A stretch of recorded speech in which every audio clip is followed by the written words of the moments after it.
You have to excuse me, I'm purging the last vestiges of illness from my body. I look like a cured hot dog because I went to a wedding that I didn't realize the ceremony would be held outside. Wait, I'm confused. You said you're sick and yet you're also cured? You said you were like a cured hot dog. And how can you be sick? A cured hot dog is cured of being raw. And I guess I am raw. So I'm not cured in that regard. I've been watching all the Minions movies recently. I don't want to know about this.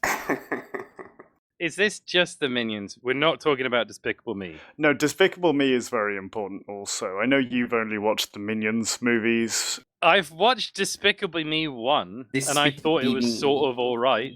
I'm ill! Let me be ill in peace! I forced Catsman to watch the Despicable Me Minions movies with me after I had my vasectomy, because I knew it was the point where he would have the most sympathy for me and put up with the most of my bullshit. I was weak, and he would, like, I asked him, like, how you feeling? He was like, oh, it doesn't even hurt that much. And I realized I was watching the fucking Minions movies for nothing. He wasn't even in pain. There's been 7 of these movies in the past 15 years. There's only been 2 Minions movies, though. Oh, there's a new one coming out. Yeah, that's Minions and Monsters. In that one, they try and summon Cthulhu from H.P. Lovecraft. The Minions movie, here's what you have to know about the Minions movies. The first one is fucking shit. True. It doesn't have any of the things that you would expect a film to have. Characters. Funny jokes. It's just Minions noise for 2 hours. And also, characters in the Minions movie say banana in the same way that the Minions say it, which really annoys me. That was like their thing. It wouldn't be funny if everyone said it like that. The point is that they're saying it weird anyway. The second Minions movie is sort of alright, because it's not really about the Minions. It's about like an old guy like mentoring a young Gru and taking revenge on a gang of superheroes that kicked him out.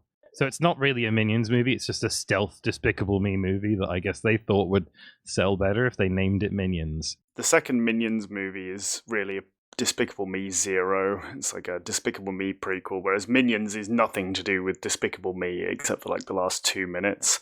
I'm going to walk you guys through the Minions timeline because I think it's important. Okay, yeah. The Minions are at least 35 million years old. They don't reproduce apart from Steven has reproduced once and created a being known as Steven Jr., who is half chicken, half minion, but we don't talk about him. He reproduced asexually as well. Yes, asexually, while he was a male rooster. It was all due to Chinese zodiac magic. Anyway, the Minions emerge from the ocean, having evolved from a single-cell minion to the time of the Tyrannosaurus Rex, which I believe is something like 35 million years ago. Mitch, you loved Jurassic Park. When the Great Extinction and the end of Cretaceous period was between 66 and 64 million years ago. Is that when T-Rexes were around? Yes. 35 million years ago, that's the Eocene era, which most famously, I guess you'd say the most well-known animal from that time is the Basilosaurus, which is like one of the first whales. Oh, okay. And it was like because the temperature of the planet was hotter, they didn't need much blubber, so it was like a very streamlined, thinned whale. Okay, cool. If we're judging just based on when they've gone into land, they could be even older. They could have been a part of the Cambrian explosion. Well, they first reach land when a T-Rex is like there on the beach and meets them. I'm pretty sure. So like if T-Rexes were around like 65 million years ago roughly, then that's when the Minions first went to land. They might be much older because the suggestion is maybe that they were around as the earliest form of life on the planet. Like viruses. Like, yeah, the Minions are like a separate family of organisms completely from anything else. Anyway, notable events. I thought they appeared when, like, evil was around, right? So the voiceover says that basically they've always been around, but they're one goal in life appears to be to serve the most despicable master they can find. Now, I take a few issues with that, which I will go on to later, probably an hour from now, once I'm done explaining the rest. Oh my god. Anyway, notable people the Minions have worked for. This is the important stuff. They worked for Dracula. Now, it's not really stated whether this is fictional Count Dracula or whether this is Vlad Dracul, like Vlad the Impaler. Vlad Tepes, yeah. Yeah, Tepish. It could be either, really, but he does die on exposure to sunlight, which is the Minion's fault. So it may be that this is just the fictional Dracula that they worked for. They did, however, work for literal Napoleon. And by literal, I mean real life, not that he was a literary figure. So in 1812, we know that they were roughly at that time working for Napoleon. They accidentally fire a cannon at Napoleon, and this is during, I think, the Russian invasion. Wooly, when was Napoleon invading Russia? Is this a quiz? Fuck, I don't know, 1808? 1808, roughly. According to our history buff, we've got Mitch on the dinosaurs. We got Wooly on history. 1812, go on. It As was a- 1812. Thank you. As a certified Napoleon hater, I'm glad to see the Minions identifying Napoleon as the most despicable. So like thousands of minions just died in the Russian winter? No, minions cannot die, as far as we know. It is suggested that minions are afraid of death, but we have never seen a minion die on screen. And they seem to have an infinite lifespan, because the same minions who were around in 1812 and left the Russian invasion to go hide in a cave to stop Napoleon from killing them all, again because they were afraid for their lives, suggesting that they probably can be killed, just that it's very hard to kill them and they live forever. They're the same minions that are then around when they're working for Gru in like the 2000s. So minions don't die of old age, essentially, and they're very hard to kill otherwise. So between 1812 and 1968, the minions are just living in a cave somewhere, although the new film that's coming out looks like it's probably set in like the 50s, so there may be a retcon of that timeline coming up. I can't believe they would retcon something to do with the Minions. It's not like they retcon shit every single movie. What this means is that the Minions were not on the scene to take part in the Nazi Holocaust, Russian gulags, things like that. Conveniently, they were absent. This is a stupid thing that people always... It's a hackneyed bit, like, the Minions would have favored Hitler. No, they wouldn't. The Minions just, like, arbitrarily pick someone that they can, like, easily find and then follow them around. They don't go to the scientifically most evil human being on Earth. Yes, that is part of my thesis. It seems like they see someone who they think is cool and evil, and they decide to sign up with them. So we know this because in 1968 they arrive in New York City and walk past a billboard of Richard Nixon, and they don't immediately think that they want him to be their boss. They also are in a room with, I believe, Colonel Gaddafi, and don't throw their hat in with him either in 1968. Let me just find my note on that. They're attending VillainCon, where all of the most evil villains in the world are, and they decide on one arbitrary villain because she's like the key speaker at VillainCon, and they sign up with her, even though she hot? Clearly she's she's attractive. What's her name?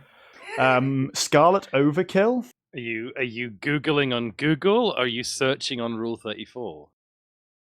I don't think any Illumination characters are hot. Yeah, you might be right about that. That's a correct statement. I think she's intended to be like a sexy femme fatale. There is a shot where she flies towards the screen, and you know it's in 3D because for some reason all of the Despicable Me movies are, and she kind of like adjusts her bra. Anyway, Bob the Minion becomes King of England for a day, and then they meet Gru at the end of that film. Nothing else important happens in the Minions movie. The first Minions movie, that's like literally all you need to know. They used to work for Napoleon. They didn't end up working for Colonel Gaddafi, even though he was in the same room as them at one point. It's much worse than that. The movie is like a 1960s England, London period piece, and nothing happens in it that's funny to do with England, and nothing happens in it that's like period relevant. The Queen beats the shit out of the minions, and when I say the Queen, I do mean like the literal Queen of England, once again, who was a real figure and not a literary figure, Queen Elizabeth II. She just beats up like Bob and Stuart and what's the other minion called? Kevin. Anyway, I've made a list of better people for the minions to serve in the early 70s when they were instead serving Gru, who was like an 11-year-old going to school at the time. J. Edgar Hoover? I haven't got him on the list. I've got Idi Amin, Kim Il-sung, Pol Pot, Mao Zedong, the Manson family, Ted Bundy, John Wayne Gacy. I don't think a serial killer counts. Why is a serial killer not a villain? They have to be more ambitious. Yeah. Can't just be like single or two. Manson was ambitious. But he's stupid. Can you imagine a Minions Manson movie? I can't tell that's a great idea if it would end up like Manson one of and those the adult Minions? comedies. I like it because like one of the oh shit, what's their name? What's that band? You know Helter the Skelter. one. Can you be any more specific? No, they did. Wouldn't it be nice if we were older? Beach Who's Boys. that? The Beach Boys. They were friends with the Mansons. One Beach Boy briefly, yes. One Beach Boy was funding the Manson project. Everyone was friends with the Mansons. They were a good lark. Yeah, and so why wouldn't the Minions be? Manson was hella ambitious. He wanted to basically ignite a race war in the U.S. in which the black people would win, and then they would emerge from their bunker and rule the black people because he didn't trust them to rule themselves. He was hella ambitious, and I think the Minions should have chosen him. If I wanted to start a race war, and my plan was idiotic and stupid, and my process of making that plan come to fruition was getting in a shack with a bunch of smelly people and getting high, would you say I'm super ambitious? No, I'm a fucking loser who thinks he can spark a race war by killing one white pregnant woman. This is the sort of harebrained scheme that the Minions would absolutely go in for, though. Would they? I'm uncertain of the ramifications of a race war involving minions, considering their skin is not any traditional human color. So, I don't know. So, people, unless they are evil, either do not see the Minions or just assume that they're some sort of strange children. Yeah. It's never discussed, like, whether people know what a minion is supposed to be.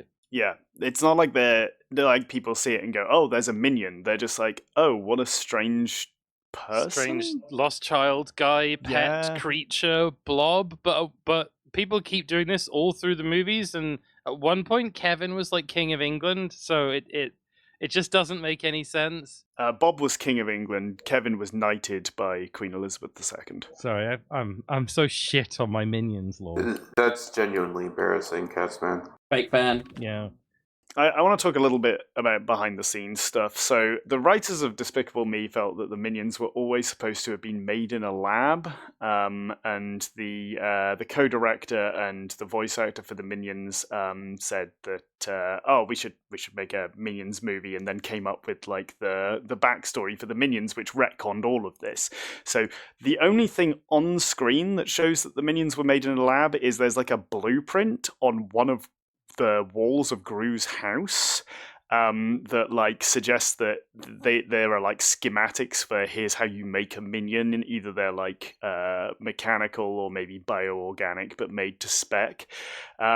One of the writers has come up with his own headcanon about the Minions movies, where he says that like Gru has implanted fake memories in the Minions' head at their birth so that they are loyal to him through this like fake backstory where they used to work for Napoleon, because he can't accept that that actually the Minions have been there since the dawn of time. He doesn't believe it. That's a worse retcon than Spock being alive. I like to imagine that the schematics are actually an anatomical thing that he managed to scrape together by vivisecting some of his minions. I think the schematic argument is void, because imagine if you said that Leonardo da Vinci was like the creator of all humans because of that. Yeah, the Vitruvian Man.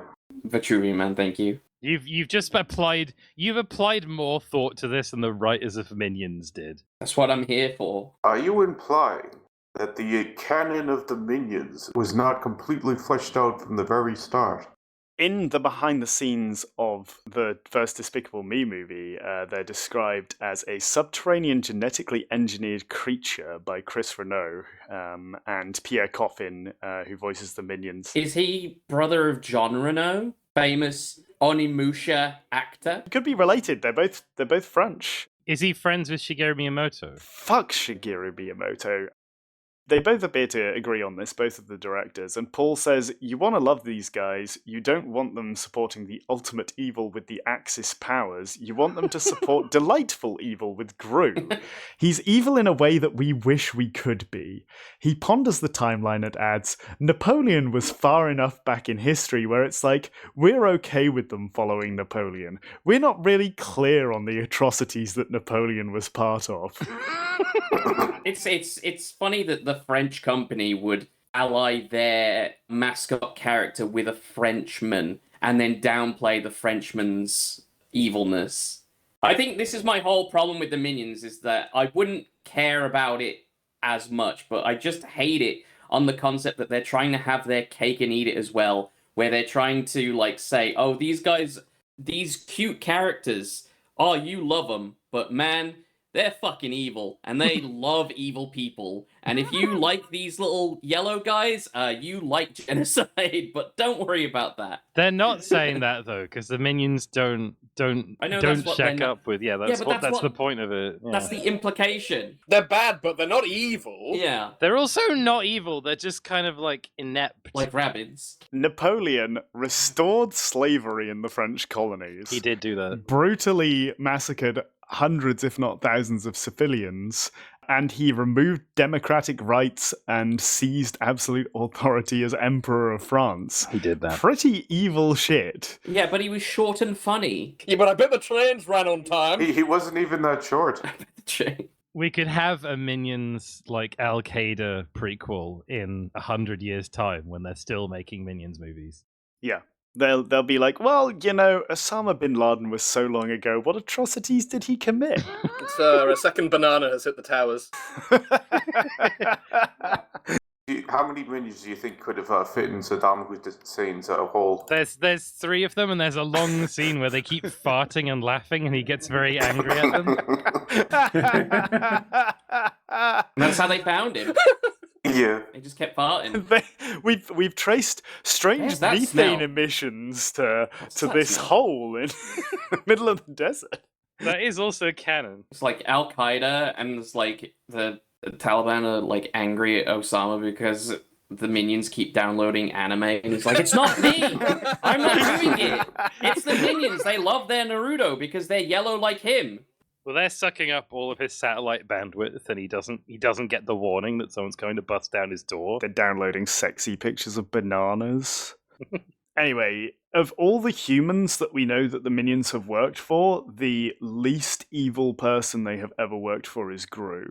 To our knowledge, the most evil thing Gru has ever done is he accidentally killed a man while driving his car and being distracted by his daughters. It wasn't an intentional murder. That's manslaughter, I would say.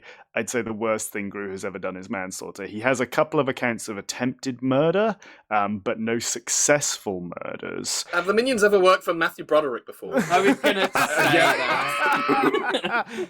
He's doubly evil than Gru, because he killed manslaughtered 2 Irish people. Children. Yeah. Not children! Orphans. Again, they weren't children. You can't do this. I can't besmirch the name of Brod. No, you can't. Do you think the Minions would support John Landis? Remind me what John Landis has done. What if I told you that there was also child death involved in this story? Double child death. Again, Matthew Broderick did not kill any children. That you know of. The Minions would act in a Paul W.S. Anderson film. That's what we're getting from this. Yeah, I think Gru's not that evil, actually, and I think the whole thing, it's kind of like what Mitch was saying. They can't have their cake and eat it. Just admit Gru's never been evil. That's what I want. He's mischievous more than evil, I would say. But you haven't imparted some of the most important minion lore. Oh, yes, of course. We believe that all Western male names are derived from minion names, and that minions are the origins of naming conventions in Europe and the wider West. And this is because minions had names before humans were able to talk. They're all named after boys' names, or what we would typically believe to be boys' names. So they're all called things like Kevin, Stuart, Bob, Otto, things like that. And all human languages stem from minionese. You can tell this because minions will say words in various different languages. The ones that I can tell you definitely they speak in are English, Spanish, Malay, which is the same as Bahasa Indonesian, for the most part, Japanese, French, Italian. So we can assume that the various cultures that the minions have touched have taken parts of the minion language and turned it into speech. It's minion loanwords. You see? It's loanwords again. It all comes back to loanwords. Yep. Yeah. Also, we know from the minions that the name Robert is long for Bob, not the other way round. Yeah, it is. Well, it's a hierarchical system. If you do enough good as a Robert, you actually get upgraded to Bob. I don't know about that. I think Robert and Bob are more of a, it's a personality thing. It's not. You don't know this. I've had meetings with other Roberts, okay? Yeah, you're not a Bob. You're a Rob. No. If I became an uncle, I would have to upgrade to Bob. I could never call you Bob, man. What about Robbie? Bobby's different. Bobby's a whole different ballgame. That's if you're not right. What are your thoughts on Robbie? I don't like that at all. Oh, Robbie. Ooh. Yeah, not for you. No, I didn't like that for anyone. What about Bobbert? Yeah, Robert's cheeky. Yeah, that's the highest level upgrade you can get. Robbie Williams can be Robbie. Yeah, he can. I think that works for him. What about the Australian Robbo? No, that's funny. You gotta invite Robbo to your barbecue, mate. Legend of the Robbos. Yeah, that's any questions on the minions? That's Do that's not my ask him piece. any Please questions. no. Heard enough about the So, minions. what's the deal with the purple minion? Okay, alright. So purple minions are minions who have been injected with a formula that makes them more evil and less killable. What do you mean more evil? It makes them hyper-aggressive. What do you mean less killable than something that hasn't died yet? When they inject the minion with the evil making serum in, I think this is in Despicable Me 2, the scientist who does it says that this will make them indestructible, and it just makes them like feral and angry. Okay. Why do they like bananas? It's the first food stuff they ever see when they walk onto land, I believe. But human make banana. No, they saw a cultivated banana Yeah. coexisting with dinosaurs. Yes. Yeah.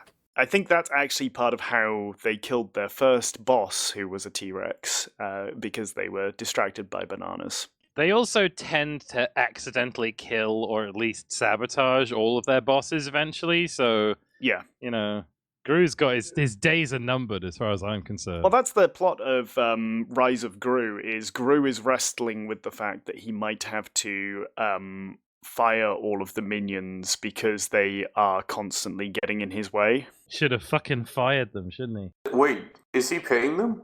In Despicable Me 1, definitely, because he mentions that they're having a good year and all the minions get hopeful, and he tells them, no, I'm not giving you raises.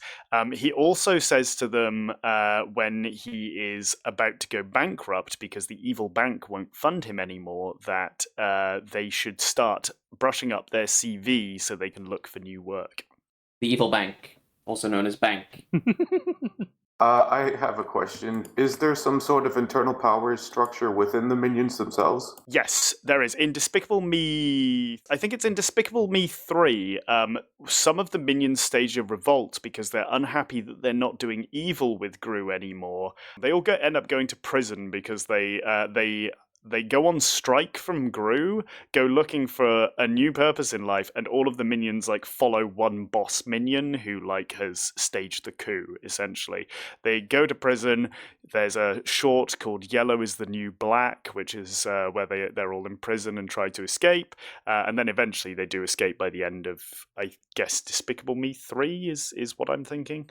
Minions are also, Still going. although they don't reproduce, they are sexually attracted to sometimes fire hydrants and sometimes human women. I was going to ask if they don't need to fuck, but are they capable of it? They're certainly capable of romantic feeling and sexual desire, Interesting. but not with other minions. Well, no, that's not true.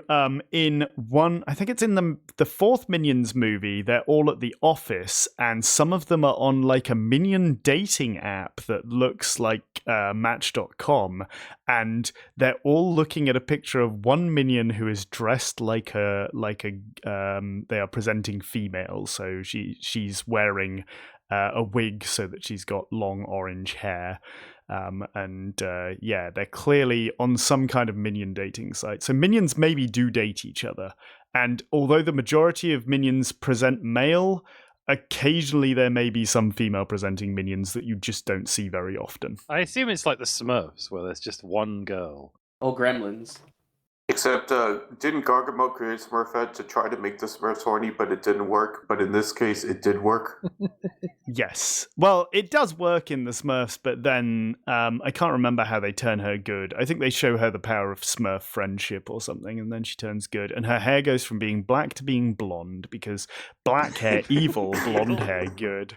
That is, I don't want to talk about minions. I want to talk about the fucking French and their habit of creating minion-like creatures. Yeah. Like, the French created the Smurfs, and they created the Raving Rabbids, who are, of course, the original minions. Yes, yeah. They also created the enemies from De Blob, which look very much like minions, also a French and game. talk like minions and do minion-esque things. Gestrels are also minions. That's also French. Gestrels are, they're minions. You had like a taxonomy. We were creating a taxonomy Okay, of minions. so there are similar in that there's Disciples of Jesus, Seven Dwarves, Numbskulls, and the dwarves from The Hobbit are all semi-minions in that they exist in smaller numbers, in smaller forces.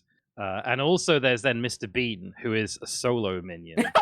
Yeah, so you've got minions like the Minions, which, like, although they're named characters, it doesn't matter that they have names. They have no personality outside the collective, which is Minions. But you have, like, the 12 disciples who all have a slight personality, but they are basically interchangeable. The same with the 7 dwarves. You know, you've got Dopey and Slopey and Nopey and whatever their names are. Slopey. He sees all angles, baby. Yeah. But you know, they basically, like, they may as well not have a personality, but you would be able to point at one and say, yeah, that's Thomas Didymus. You know, there was another category of slightly lesser minion, I think we had as well, wasn't there? I don't know. I think that's about it. There's toads as well. That's the other one, but they're not French. Toads are definitely a minion. Yeah. Mr. Bean is French because he's plagiarizing a famous character from French cinema. Yeah. Charlie Chaplin. No, Monsieur Hulot. Do we have any other? Can anyone else think of a minion type character from other media? Well, I mentioned gremlins. Pikmin. Pikmin, yeah. Well, Pikmin are endearing, which is the difference. You can have endearing monsters, little guys. Well, there's critters, there's munchies. Don't talk to me about munchies. Troll dolls. Trolls are probably a Yeah, minion, trolls definitely. The guys who sing with David Bowie in Labyrinth. Oh, the goblins. Yeah. There's a wide ecology of those little goblin guys. Oh, you know what? Those alien toys from Toy Story are kind of like minions. Oh yeah, those are minions. Yeah, definitely. Oh those are yeah, minions. forgot about They're those. Like the claw. Yeah. I'm they're sensing minions. a pattern in any time an animator just wants to draw the same character over and over, they end up inventing a new kind of minion. I think Grogu is a minion. He's a soul minion. He actually might be a soul minion. Yeah, you're probably right about that. But of course, he is a member of Yoda's species. No, they can. Yeah, Yoda's species. Minch Grogu. Is Yoda a minion? No, he's too important. Yoda's a Muppet, so Yeah, Muppets aren't minions; they're their own thing. Yeah, Muppets and minions are different things. You wouldn't say Kermit is a minion, would you? there's a line, right? I mean, there's such a like a fine line here between we've made a little guy versus I just have an army of goons / gimps, delete as appropriate, that I just sick on people. Like the putties in Turtles, or not Turtles. Putties are in Power Rangers, aren't they? And then like you've got the foot in Turtles. Like your line between the two is really, really thin. Oh, Dave? Meet Dave from Eddie Murphy? All the little Eddie Murphys in Dave. Shut up, Snacks! Shut up! Shut up! Shut up! Stop talking! Did you hear about the enhanced games that happened over the weekend? Oh, have they Yeah. happened? Nice. They happened. Yeah, there's something more important happened today, but talk about the enhanced games first. Talk about Newman Athletics, Mitch. We know you want to. What else happened that could be more important than the enhanced games? Today is the Gloucester cheese wheel race, actually, Mitch. That's more important. Oh, is it? The Germans won, unfortunately. Boo. You know, that's on my bucket list. When I don't care about having all my bones in one piece anymore, I'll go and do that. I thought they banned the cheese race. Absolutely not. It's not banned, but it's not being supported, big air quotes, by the local council or the police. So it's like that. And yet it was broadcast live on the BBC. You can commit any crime at the cheese races. The police will not intervene. There's an event where you carry a sack of coal up a tall hill that they do every year. You have to carry something like 75 kilograms of coal in a big burlap sack. And the person who gets to the hill first is the winner. It's like a reenactment of ancient Wakefield traditions. Sounds like me on Christmas morning. In Gloucester, it's all silly trivialities, but in Wakey, it's like, yeah, we had to go up here with the coal.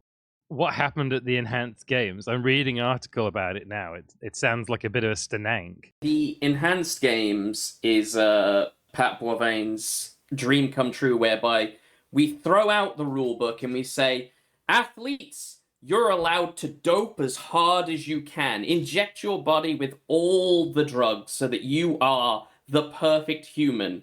And at the end of the event, one world record was smashed, the swimming record, but the majority of the winners were people who weren't taking performance-enhancing drugs. To which I say, they shouldn't be allowed to compete. Yeah, because they let you compete if you didn't have drugs, right?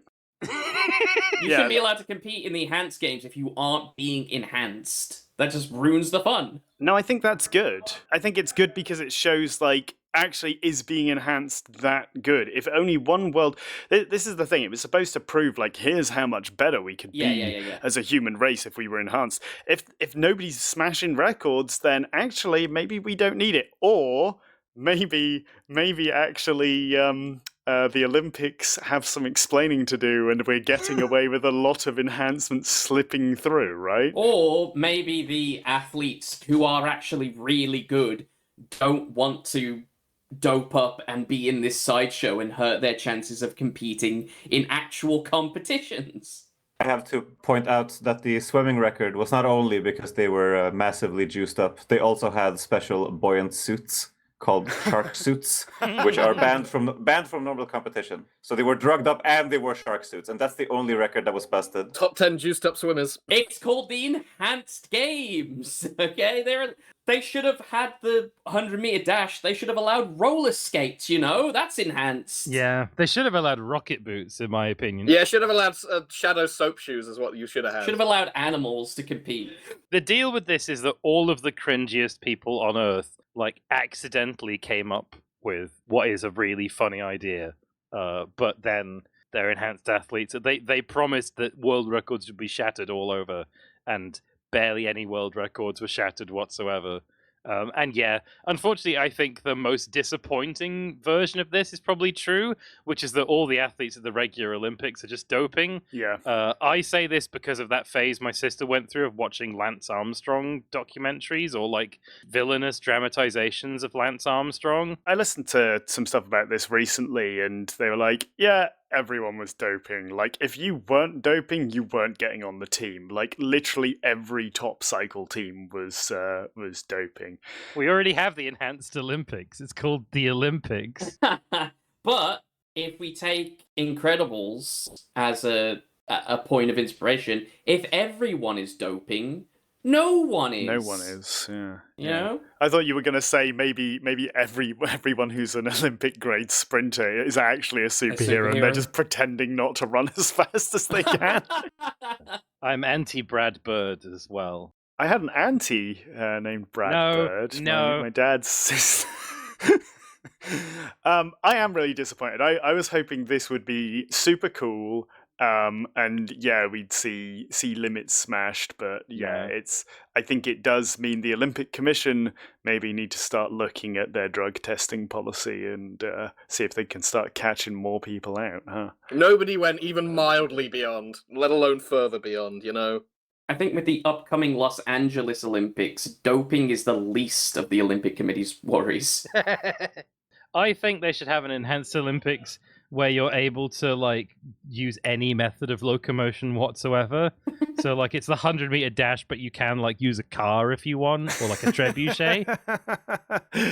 Well, like Formula One's stupid because you're not allowed to make your car too good. Everyone's like, it's like an arms race to develop a car that breaks the rules just enough that you don't get seen before they ban it. This is an irrelevant discussion. If Gel made a really big, heavy marble, I'm sure it would win Gel's marble runs every time. That's not the point of it. They're cheating. Oh, Rangers forever. I think my favorite race is Le Mans, the 24-hour race, because the start it should be what happens at every car race, where the drivers start outside the car, and then they have to run to the car, get in, and start the engine. It's not a flat start. That's what every race should do. They have to put the key in? Yeah. That's really funny, actually. It would be even funnier if, like, they said, you've got to crank the engine like you used to on old cars. Like, you run over, you got to stick the cranking, like, iron in and start really wanging it. Wanging it. Really wang it. Really, really wang That's it. wanging them. Did you watch any of the enhanced games, Mitch? No. Did anyone? No, I didn't even know they were happening. If you watched the enhanced games and you're listening to this right now, we'd like you to write in at www.lunchtime.org.uk. Yeah, you didn't read out the HTTP : and then make sure you say / twice.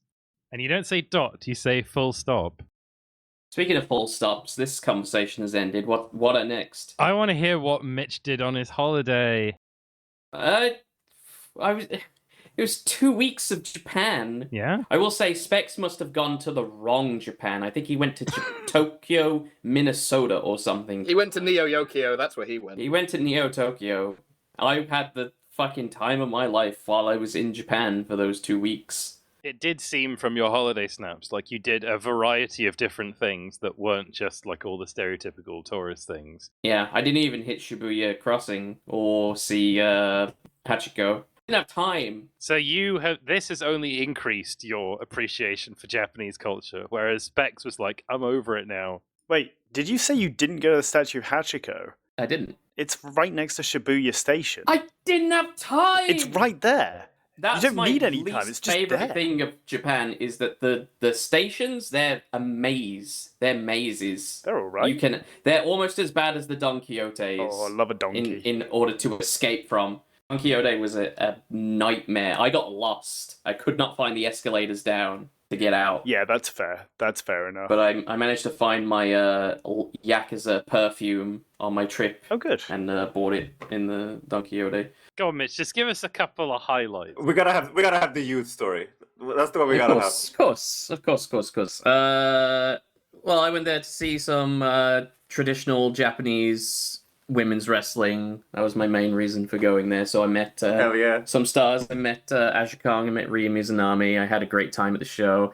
Also went to a smaller production called Choco Pro, which is just a mat in a small room, and I and the chairs line the mat, and you get to be a rope. So if a wrestler is pushed into you, you can push them back. So that was fun. I spent an innumerable amount of time in a hentai doujin shop, literally because the way that it's organized is it's organized by circle, and a circle is like a group of artists, and that's how it's not defined by genre or artist, it's by circles. And the circle names are all in Japanese, so I couldn't read them. So it was 2 big walls, and they were like 5 shelves long. So, and each one took me 20 minutes to get through. So I think I was there for like 2.5 hours flipping through each individual. I was in my very own house of plastic leaves, because all of them are in little plastic sleeves, thumbing through them, just seeing if I recognize. And you'd get to the end and you're like, oh my god, what am I doing? I need to get out of here. But then you find one that you're looking for, and then you're like, yes! And then you continue. You had like a list? Well, no, I'm a connoisseur, so I can recognize the covers of them, and I managed to find some grails as they were. I recognize that censored pussy. I recognize that. They're really like that, you know. I went. No, I didn't. I didn't. This is the joke. I went to a brothel, and they just look like that. So that freaked me out. So I didn't go in. I'll just tell the Ute story because I can't think of anything else off the top of my head. I was recommended this bar from another bar that I went to, and so I went in there. It was very small. A lot of them are very much hole in the walls, up many flights of stairs. So I went in, and it was a chill vibe, got some drinks there, spoke some sort of conversation with the person sitting next to me, and attempted with the server. But across the other end of the bar was an older gentleman, and after a while we toasted each other, and he got into conversation with me of what I was doing in Japan and why I came to Japan. And I was like, oh, well, when I was a kid, I used to watch like Power Rangers and Showa era Godzilla and Pokemon and stuff, and I didn't know where this media came from, and I later learned that it came from Japan. And I was like, oh, you're an otaku. And I was like, no. I appreciate the finer points of Japanese culture. No, we call it a weeaboo over here. We call it a weeaboo. Oh, you got completely clocked by Ute. I got called out. I got called out by Ute. So as the conversation was going on, I got closer because I couldn't really hear him. And I was like, oh, you speak really good English. And he was like, yeah, I know. I used to work for a video game company. And I was like, oh, which one? And he couldn't really... I don't even know what the name of the studio is now off the top of my head, but he took my phone and he typed his name into Wikipedia, and he said, oh, that's me. And so I scrolled down the Wikipedia to works, and it was Sim Tower, Ute Tower, Seaman, Seaman 2, Odama. And I looked at it, and I looked back at him, and I was like, you're the guy! You're the Seaman guy! And I was starstruck, and I bellowed out a huge laugh because I just couldn't believe what the chances were to meet Ute Saito. And then after a while, he was like, I'm going to another bar where the drinks are cheaper. They weren't cheaper there, by the way. Aren't all drinks quite cheap in Japan anyway? I know, but this was like 1,000 yen for one bottle of like Asahi, which is pretty high. That is actually really expensive. It was the highest I'd ever experienced. So he was like, I'm going to another bar. Do you want to come? And then after a while, we went to this new bar, which was a Japanese-speaking only bar. And he got me in there. We sat down, we started talking, and I was like, can I ask you some questions about video games? And he wasn't really that interested. He was like, I want to talk more about gay stuff. Do you want to talk about gay stuff with me? What gay stuff do you want to talk about? I don't know. He wanted to talk about like, I don't know, maybe like gay scenes in the UK. And I was like, I don't really know about that kind of stuff. Sorry. This is why he picked you up. He was like, that looks like a gay foreigner over there. Jesus Christ. Clocked by Ute Saito. Tell me what card gay scene do you have in the UK, my boy? I was like, well, I've only seen them from afar, but there's like gay villages and stuff like that, but I've never gone to, I barely go to regular bars, so I don't know about that kind of stuff. But, you know, as the night went on, he eventually became more open, and he prompted me. He was like, so what kind of stuff did you want to ask me? And I was like, well, Odama, was that ever meant to have, like, compatibility with the Donkey Kong bongos? Because that's... Is that asking you guys, is that a myth that we came up with? Because I remember No, I've us heard talking of this. about Yeah, it. I think You've I've heard of it, this. okay. Yeah. Well, he said that he was a producer on the game, and he had no idea that that was even a thing that was going to be a rumor. So from his perspective, that was never going to be a thing. And he said the point of Odama was it was a pinball game, so you'd use the triggers on the controller because that mimics more like a pinball than slapping bongos. That's interesting because the Wikipedia page for Odama says that when the game was demoed at E3, it had the DK bongos as the controller. But that could be completely made up. Yeah, it was removed for the next demo, and apparently it was a second player, like a little brother mode feature that was used to like raise troop morale. The harder you drummed, or the more rhythmically you drummed, the like happier your soldiers would be, apparently. When did the microphone come out for the GameCube? Because the DK Bongos had a microphone in it, so maybe they were just using that as a stopgap before the actual microphone came out. Actually, Yeah, that is maybe. possible. It was a microphone Yeah, that sounds game. legit. Because you commanded your little soldiers, didn't you? He did his best as a wingman to try and help get me laid at the bar, So awesome. but unfortunately, he had a flight to catch in Hokkaido the next morning, so he had to leave. But he was like, "You should stay. You're having a good time. You should stay here." But after he spoke with like the bartender, he was like, "We don't want a foreigner who can't speak Japanese in our bar. So when you leave, he has to leave." And I was happy with that. I got to speak with Yu Saito and take a picture with him, so I was more than happy, and I was buzzing on my way back to the hotel. So that's my Yu Saito story. What are the fucking chances that you, I know, a right? giant Seaman fan, meet the Seaman guy just randomly in Japan? Like, well done, Mitch. Well done. Yeah, that's funny. You went up to him and you said, "Ah, Seaman's my favorite game. I'm excited to finally play it." Oh, yeah. I said, "Oh, I love Seaman," and he was like, "We never released Seaman in Europe," and I was like, I imported it, right? Right? It's only recently that I was like, oh wait, Japanese really hate piracy, or the concept of piracy. So yeah, I was on landmine, but I did tell him that I owned Odama in a big box, and he was like, "Oh, you're one of my customers." Like, yes, I am. This is I don't know what relationship you had with Yu Saito, a fan, a customer, guy who could like drill for information about gay clubs in the UK. Did you get his grinder details? No. Cool. Incredible action. Incredible. Yu Saito pointing at you from the other end of the bar. Who's that twink over there? Bring that twink to me. Bring that snack to me, Ute. More twigs. Well, he's married and he has a daughter of my age. Why was he asking about gay? I don't know. I like the idea that Japan is just like full of like old guys who designed one random ass video game that a tiny subset of nerds in other countries like fawn over, and like they don't even know. To them, it was just like a job they had in the 90s. Yeah. In between other jobs doing like programming and technical work. You know, your story about meeting an old man in a dingy, poorly It wasn't lit dingy. bar It was nice. Japan reminds me of another old man.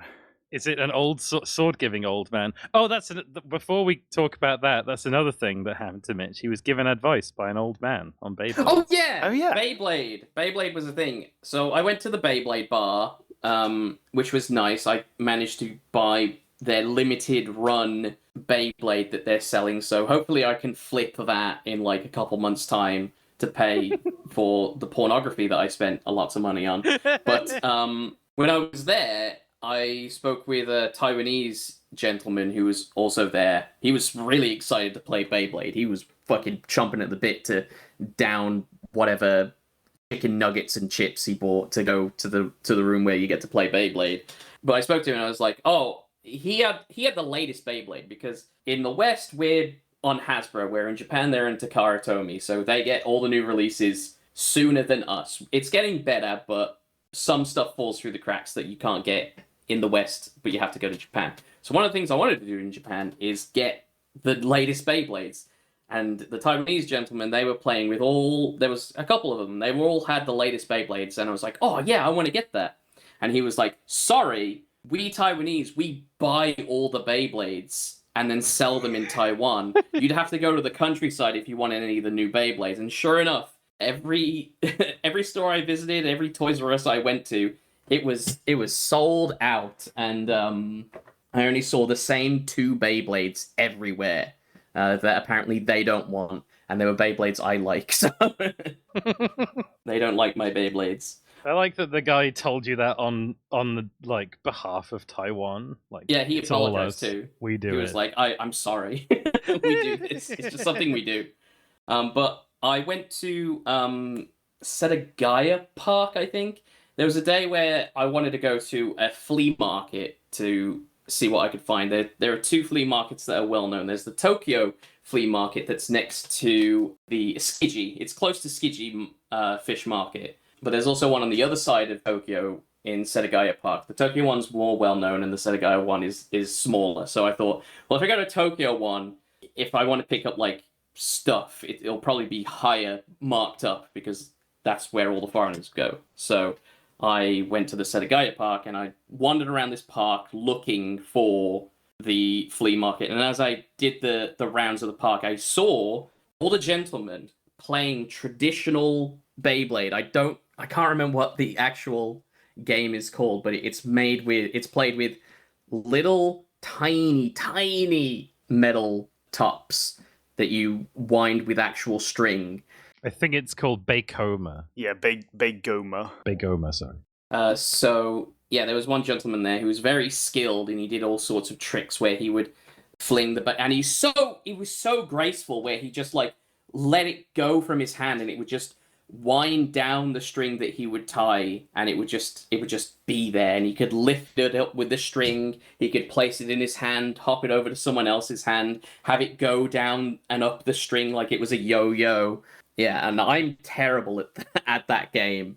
Like, I could not for the life of me figure out how to wind it properly and throw it. I got a couple good launches on it, but I bought my own, so maybe I can learn it better. But like, so there was the older gentleman who was more skilled at the big wooden tops, and there was a smaller child who was better at teaching me the smaller metal ones. And when I went to Japan, I brought Freddos with me, and I would hand out Freddos to people who had helped me or like tour guides. So I gave my older and younger sensei a Freddo each for their help, because I was probably there for like an hour or more trying to figure out how to fucking wind these strings. That's a big expense these days. There's like 50 pence a Freddo now. Mitch is giving out like quest rewards. Did you give Ute Saito a Freddo? I didn't, because I had 3 bags. You'd have I your took with sack me. of Freddos. I had my shopping bag, which was like a big backpack, so I could stuff all my pornography in there. I had a sling bag, which was more utility in case I saw something I wanted to buy, I could put it in that. And then I had my action bag, which is like a fanny pack, but I wore it over my shoulder so it's cooler.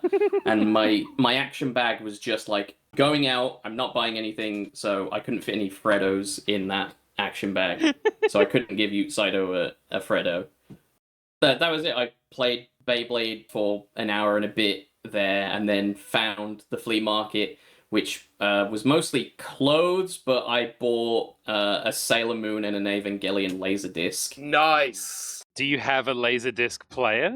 No. I saw loads of laser discs in Nagano Broadway when I was there, and I was like, It's Nakano Broadway? yeah, I'd never seen a laser disc in real life before, I don't think. The format was really big in Japan back in the day. Well, yeah, they're enormous, those discs. They are, aren't they?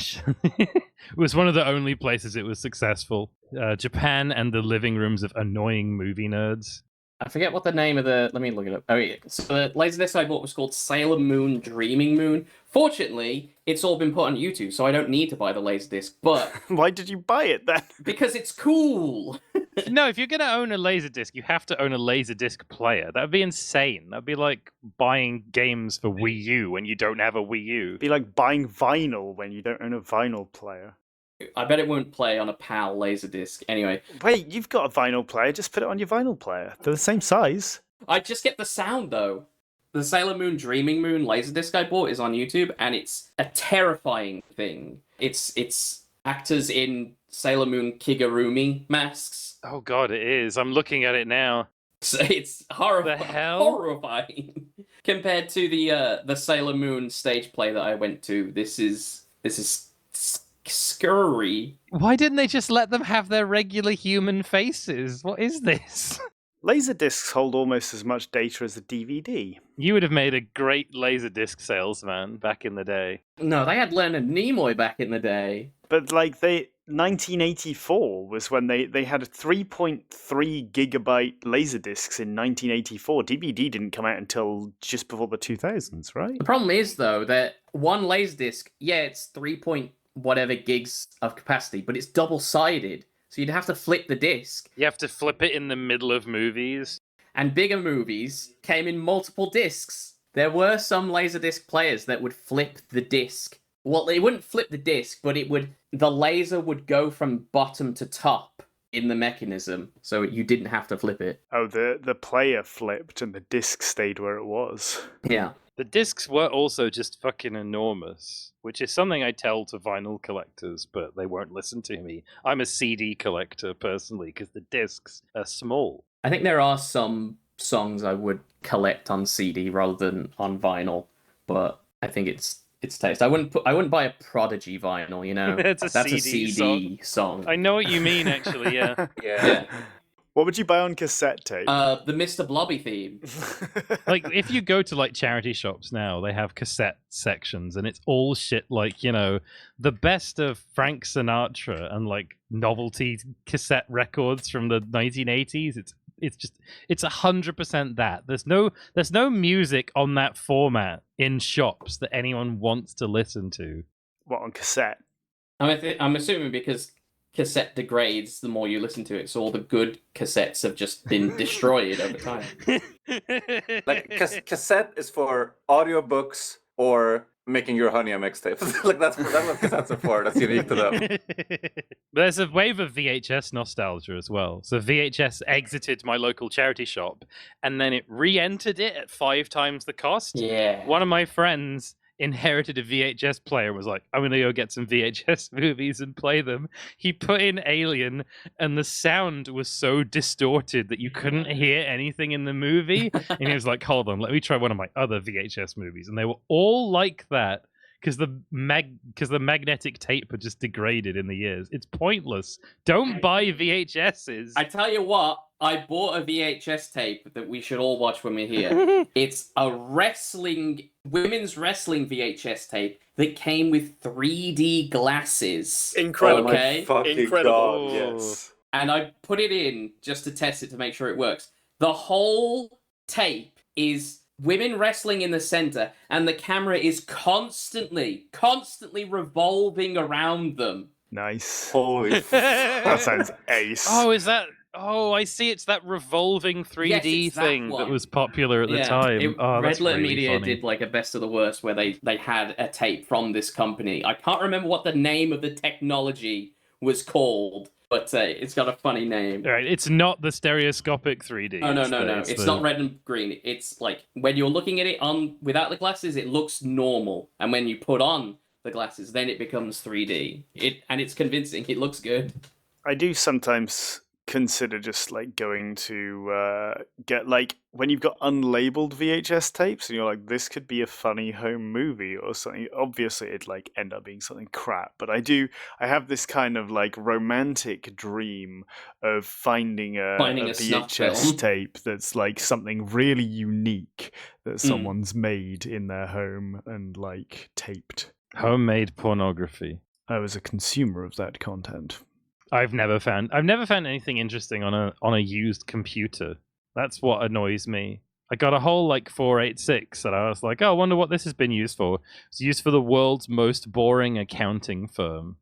Anyway, coming back to speaking about old men who help you out when you're in a pickle, both Ute Saito and the Beyblade The old man, yeah. I was in a series of mining caves in Wales recently. Hell yeah. And I found out about a new cryptid, which I know you'll all be excited to hear about. I'm always excited to hear about new cryptids. So this is the Old Man. I'll read the plaque that I found underground. There have been many mysterious sightings of an old miner underground here.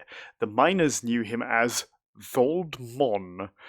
In 1973, while filming for a television series called The Jensen Code, technicians needed to take electrical cables deeper into the mine to power their cameras and lights. It turned out that they did not have enough cable to reach the place they wanted. Their difficulty was miraculously overcome, however, when an old miner appeared and suggested a more difficult but shorter route for the cables. This alternative route proved ideal. The technicians went to thank the old fellow, but he had gone. No one knew who he was. As you walk through the mine, you may feel that someone is watching you. Before you leave, take a quick glance behind you, and you too may catch a fleeting glimpse of the Old Mon. That's not really a cryptid. That's a ghost. They're different. You reckon it's a ghost and not a cryptid? I would say so, yeah. That's peak ghost behavior. Yeah, now that I hear that story again, I actually think that might be a ghost instead of a cryptid. Now that I think about it, I don't know what separates them philosophically. It's just, I know it when I see it. A cryptid would be if there were like something wrong with him visually or something like that. Like if he glowed green, then he'd be a cryptid. There's no dead cryptids, if you think about it. I'm trying to think now what separates a cryptid from a ghost. Well, a ghost is a human that's died and lingers. Actually, no, I guess, yeah, cryptids are all non-human in some way. There's no human cryptids. Why can't an animal be a ghost? There are no ghost animals. Because of woke. Because they don't have souls. Yeah, I was going to say, a lot of animals don't have souls. Some animals do have souls. What animals have souls? Dolphins? Gorillas. Gorillas. We'll get on to that. Whales have souls. There's some, I believe that some dogs have souls and some dogs don't. It depends on when the you breed. adopt a dog, it's like a roulette to see whether your dog is ensouled. For example, I don't think a Chihuahua has a soul. No. Absolutely not. I don't think dogs have souls, but I do think dogs are in tune with the other realm that... like, okay. Yeah. No, they're not. They just have very good hearing. That's different. Because they can hear the creepies and the crawlies. They can hear it when you've got cancer. Like, look, I was big into the paranormal and would go on X and like shit like that back in the day, and even younger. I used my school's computers to look at chupacabra pictures, and I was convinced that my teacher was in on some conspiracy because they didn't like what I was doing. That's how you know. That's how you know. You need to be careful when you introduce a cryptid segment onto the podcast, because I could relapse and start talking about how Bigfoot is actually an interdimensional being, and that's why all footage is so grainy, because he projects a magnetic field that interferes with electronics. I've heard this one before, actually, yeah. This is a Mitch Hedberg bit where he says Bigfoot is just blurry. That's the problem. Yeah.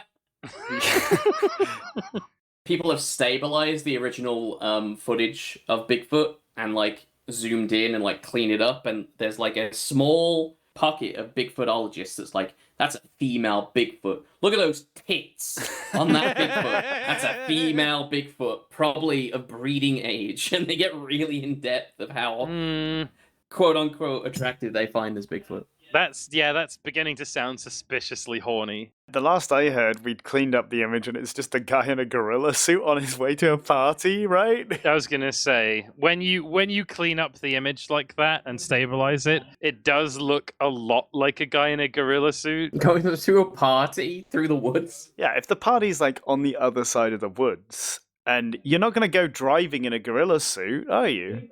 If it is a fake, which is, you know, we don't want to discredit this whole field of work that people have. If it is fake, it's an intentional fake, like the supposed Loch Ness Monster picture that may or may not be allegedly a fake. The one of the stick poking out of the water, you mean? I think it was It was a toy or a something. little submarine, yeah. Yeah. It was a little submarine with a little thing on it.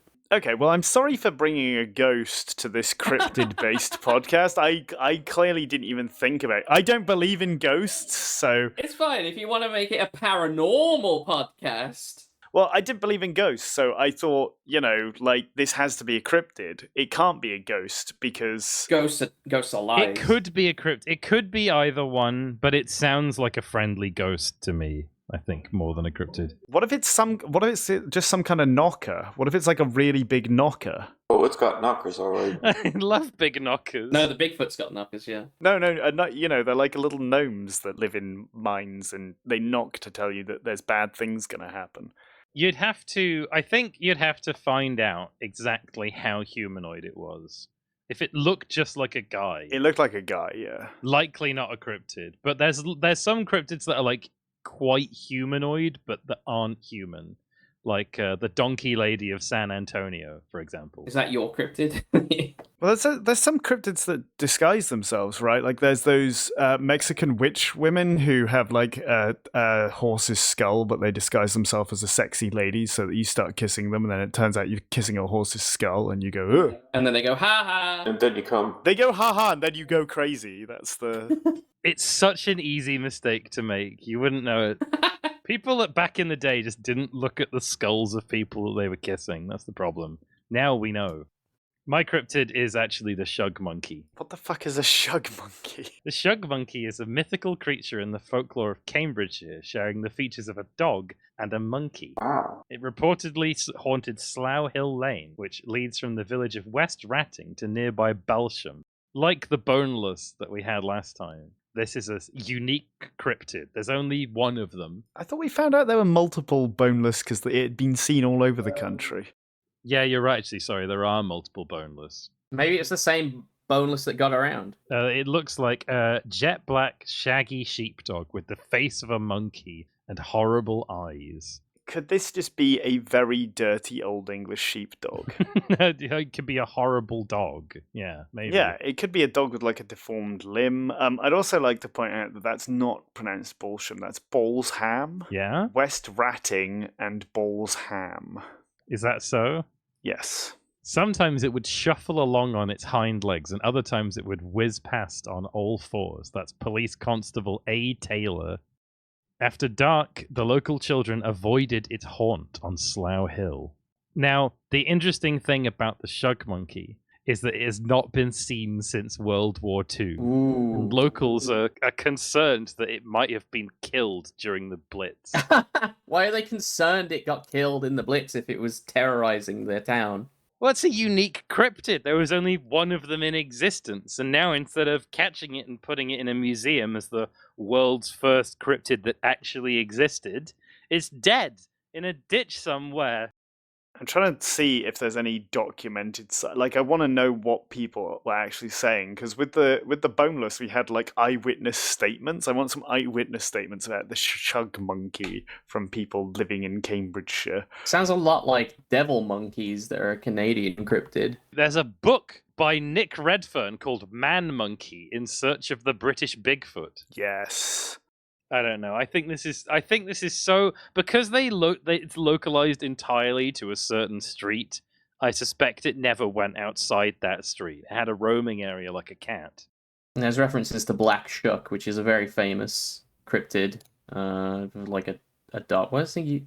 Oh, Black Shuck, a ghostly black dog said to roam the coastline of East Anglia. I didn't know about this at all. You didn't know about Black Shuck? He's very famous. No, I'm a cryptid idiot. I'm a casual. I own one hat that says I'd rather be squatching. And you know what? I've never once gone squatching. I used to have a shirt that had Bigfoot on it, and it just said, "Believe in yourself." I get it. I had to throw it out because it developed cataclysmic pit stains. Well, that's just the natural blurriness of Bigfoot. The shug monkey is thought to have origins in Norse or Viking mythology. Why? Why are you saying that, cambridgenews.co.uk? I mean, Cambridge is not that far from East Anglia, right? Maybe Black Shuck just moved to the coast. Or maybe one of them migrated inland. It's all fens in Cambridgeshire. It's all salty marsh. I don't know when this article was posted, but I've got all of the comments are from March 2026. And the second post on cambridgenews.co.uk is not Zach Polanski, is it? That's a reference to British politics, for anyone wondering. I assume it's funny. British politics is never funny. It's only funny in retrospect. He's the leader of the Green Party. He's kind of a punchline at the moment. Why? The British press is currently working out ways to drag Zach Polanski because they don't like that the Green Party has started winning elections. The Green leader has repeatedly apologized for suggesting that hypnotherapy could increase breast size. The woman was a Daily Mail journalist who asked him to increase her breast size. It's funny how that part never gets reported in the story.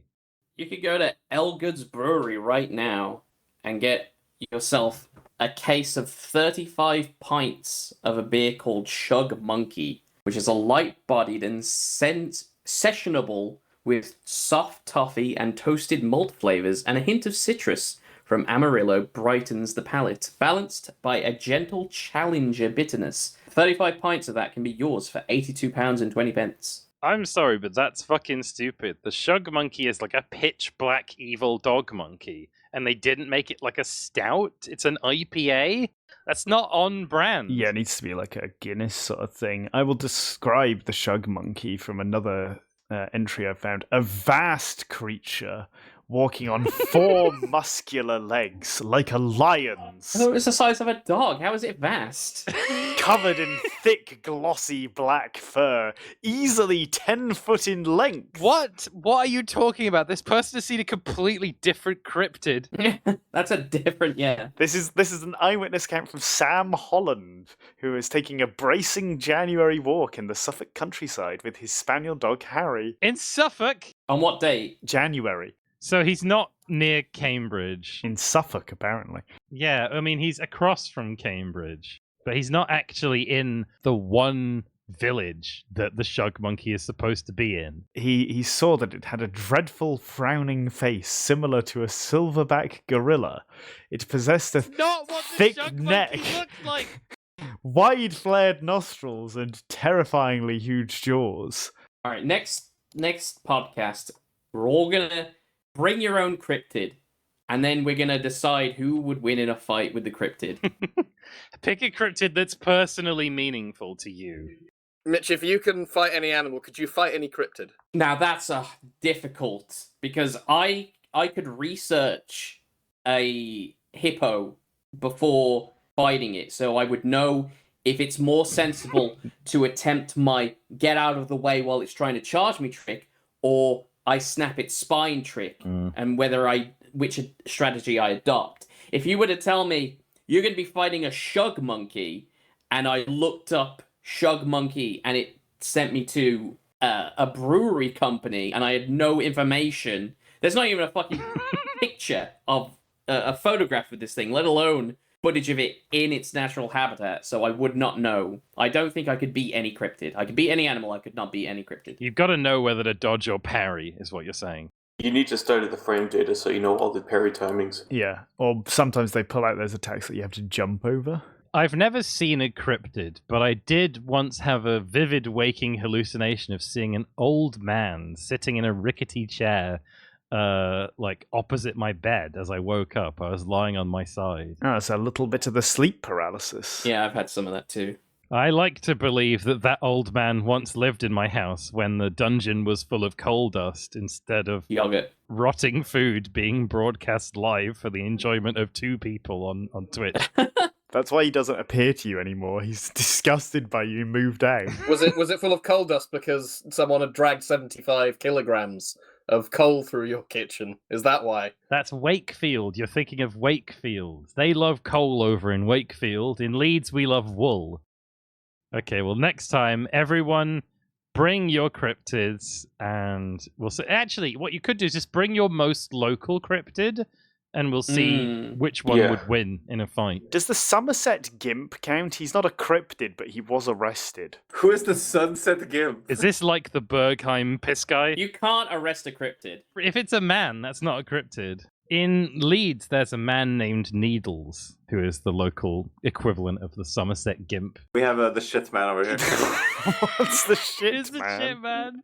Shit man, Bajsmannen.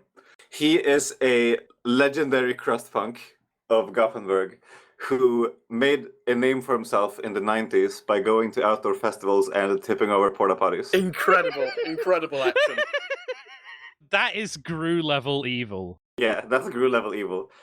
He's also been known to smear shit on various walls and other things, thus getting the name Shitman. Hell yeah, dude. That's so powerful. That's a superhero name right there. The music venue I'm currently working at is we're having there's been a debate ongoing for years on whether we should preemptively ban the Shitman before he does anything, because He's been sighted in the area. he's been showing his face at the shows sometimes. Oh, really? Yeah. People know him by appearance. He's that notorious. Yeah, he's got a jeans vest, jorts, and dreads.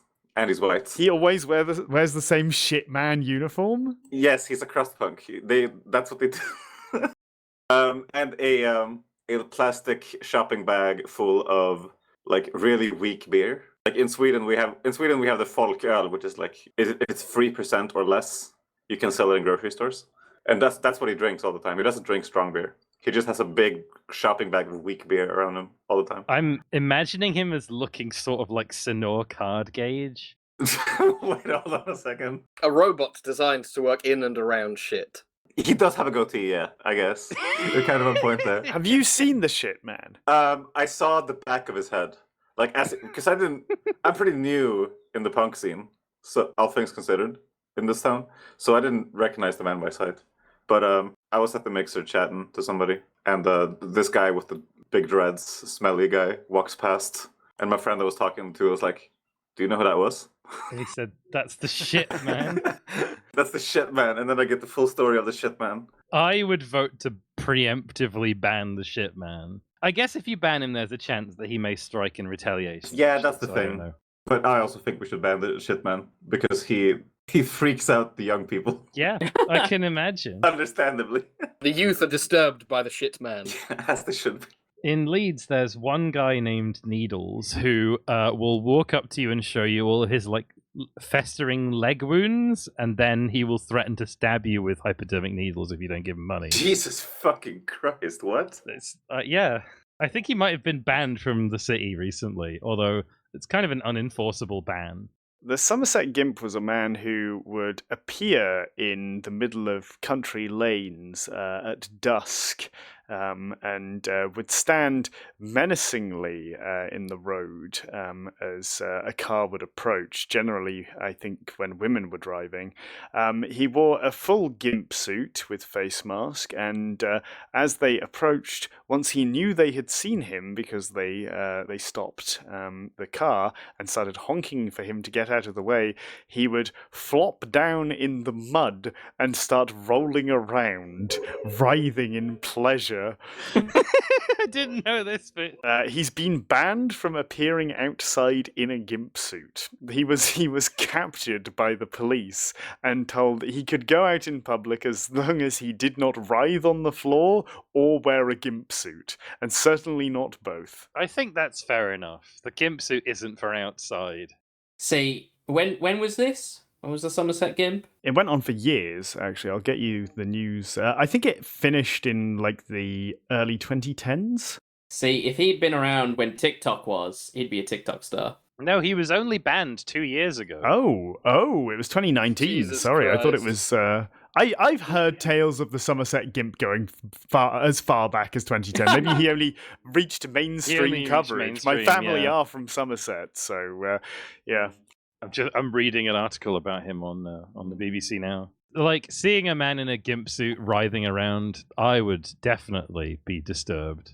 It's a scary gimp suit. It's not a friendly looking gimp suit. A full gimp suit with a red mask. Show me a friendly-looking gimp suit. Well, he's got like a red mask with like crossed out eyes and like a devilish grin drawn on it. Yeah.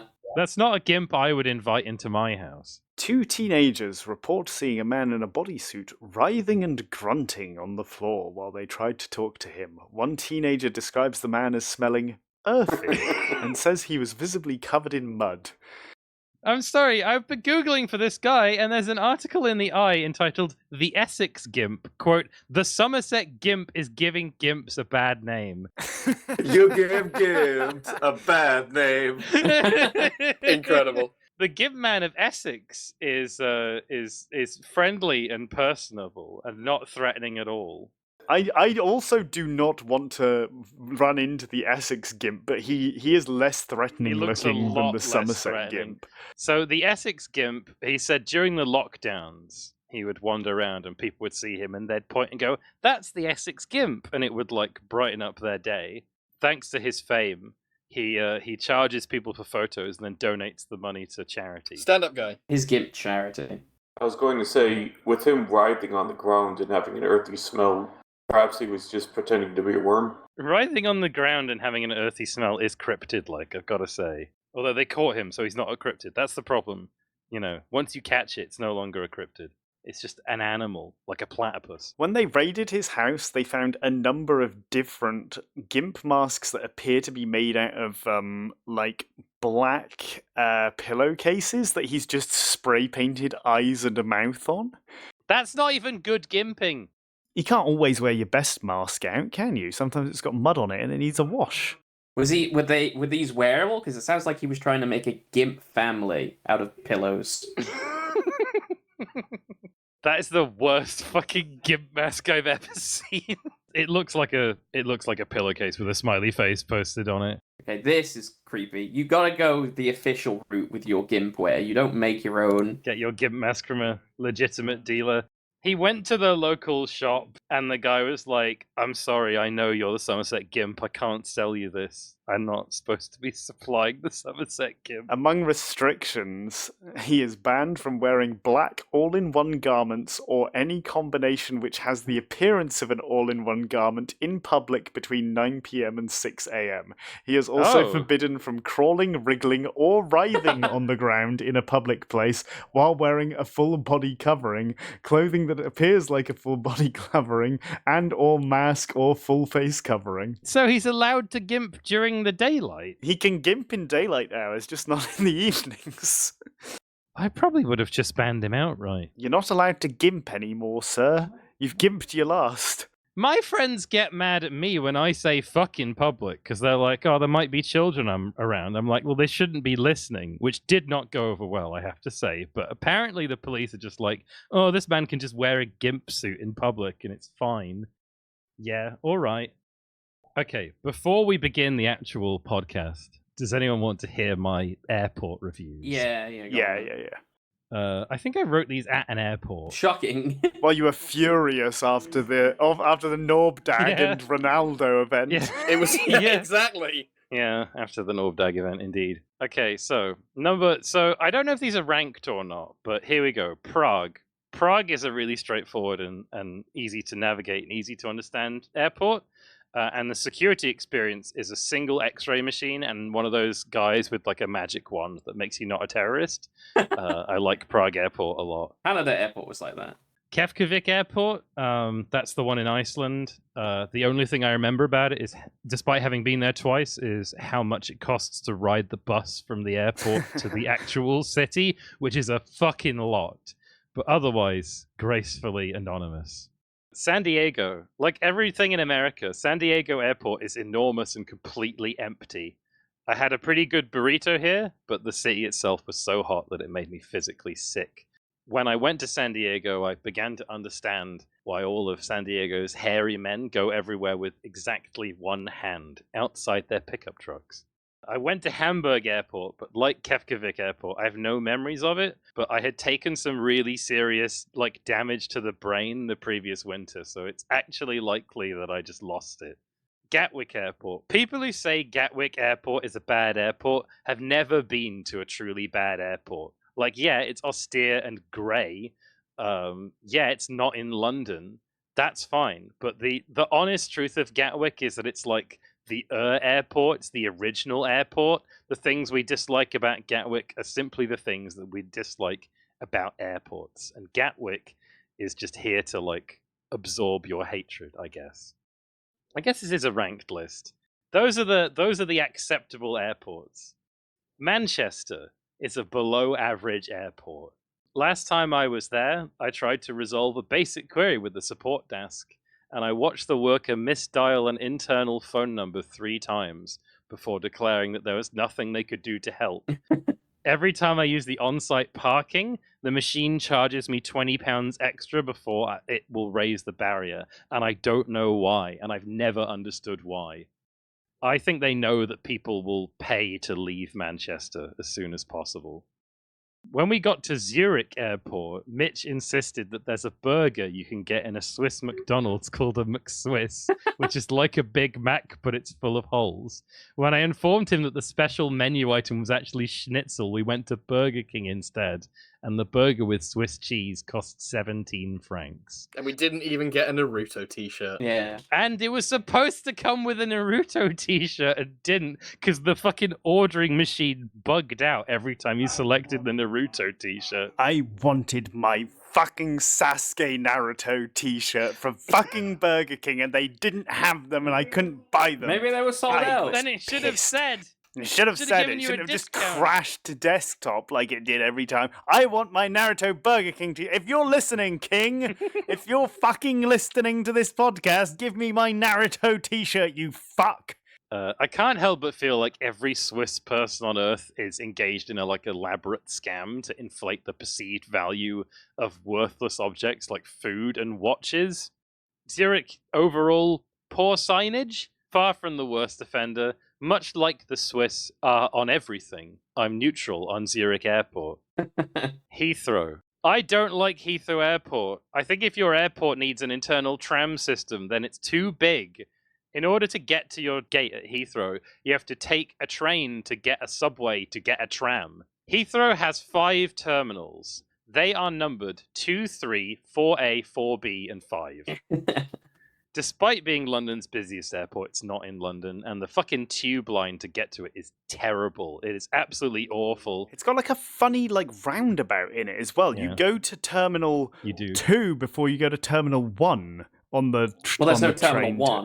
No, Maybe you go to Terminal 4. 3 You go to before Terminal 2. 4 first before you go to Terminal 2, 3. And there are 2 trains you can catch, or subways you can catch. One goes 235, and the other goes 423. So if you get on the wrong one, you might miss Terminal 4 if you need to go to Terminal 4. Yeah, it's really confusing for tourists as well. I've had multiple people ask me is this going to Terminal X? And I'm like, yes, it'll be the next one, even though it's a previous number. Best thing about Heathrow rhymes with Beethrow. It does rhyme with Beethrow. Amsterdam. Has anyone here been to Amsterdam? I really like Amsterdam. I don't like the Dutch, but I like Amsterdam. So I have a hunch that author Mark Z.D., his descriptions of a house with impossible infinite labyrinthine geometry were actually inspired by Amsterdam Airport, because the check-in and security areas are arranged in vertical space. It's sort of like a jumble of staircases and elevators that all go to different unconnected parts of the airport. They're tightly packed into one tiny space. They're gloriously unsignposted. I was talking to a colleague in the Netherlands who said to me, not all Dutch people are weird. It's just the Dutch people from Amsterdam that are weird. The other Dutch people are normal. I don't actually know if that's true. I think they might all be weird. I think people say that about like the French are always saying, oh, it's only the Parisians that are bad. You know? Everyone hates the capital in every culture. Yeah, that's fair enough. But my sister loves Paris, and I asked her why, and she was like, it's because they know how shit it is. And it's not pretending. Frankfurt Airport is my least favorite airport on Earth. The airport is the ultimate liminal space, a place of transition between other places, spatially, temporally, legally. When you're sitting in an airport lounge, you're not legally either in your source or destination country. Frankfurt Airport, though, doesn't feel like limbo. It feels like hell. I didn't go there voluntarily. I was laid over on my way to Zurich. And my first experience of Frankfurt Airport was discovering that my flight to Zurich had also been cancelled. My second experience was being told that I had gone to the wrong help desk and I had to go to another identical help desk. My third was wandering through the halls of Frankfurt Airport, looking through glass windows at other parts of Frankfurt Airport that no sign told me how to get. It took me 30 minutes to find a departures board, but only 5 minutes to find 3 jewelry stores. When I visited Frankfurt Airport, there were more children than there were adults, running, screaming, crying, and coughing with their mouths open. The terminal was unbearably hot, and so crowded you could barely get from one place to another, which was a problem, because my departure gate was changed 3 times. I only learned that my gate had changed on the airport's website, which I decided to check out of an abundance of caution.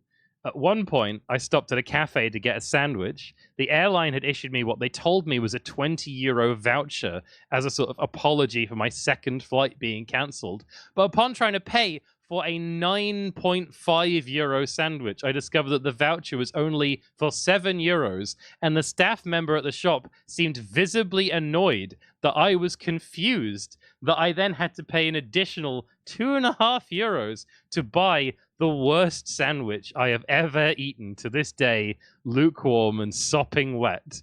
A slurry of unidentifiable, tasteless, dark green and brown vegetables.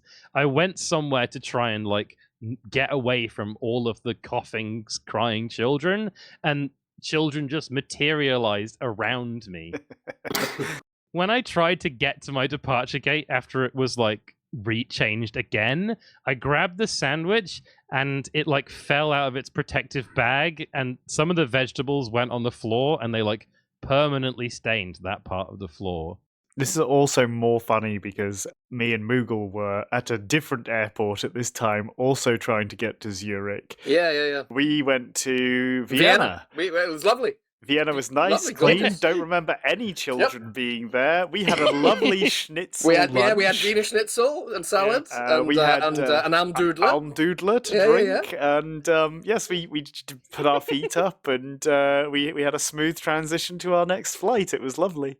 I mean, they did lose our luggage, but although technically it was Manchester that lost the luggage. It was Manchester. Manchester lost lost the luggage, not Vienna. But so you did give them an unhandleable mystery bag instead of a orderly square bag like everyone else gives them. So I feel yes, but I've never had that bag lost before, even when it goes through the mystery bag holding space. So. If I was an airport worker, I would look at your bag and I'd be like, lose that one.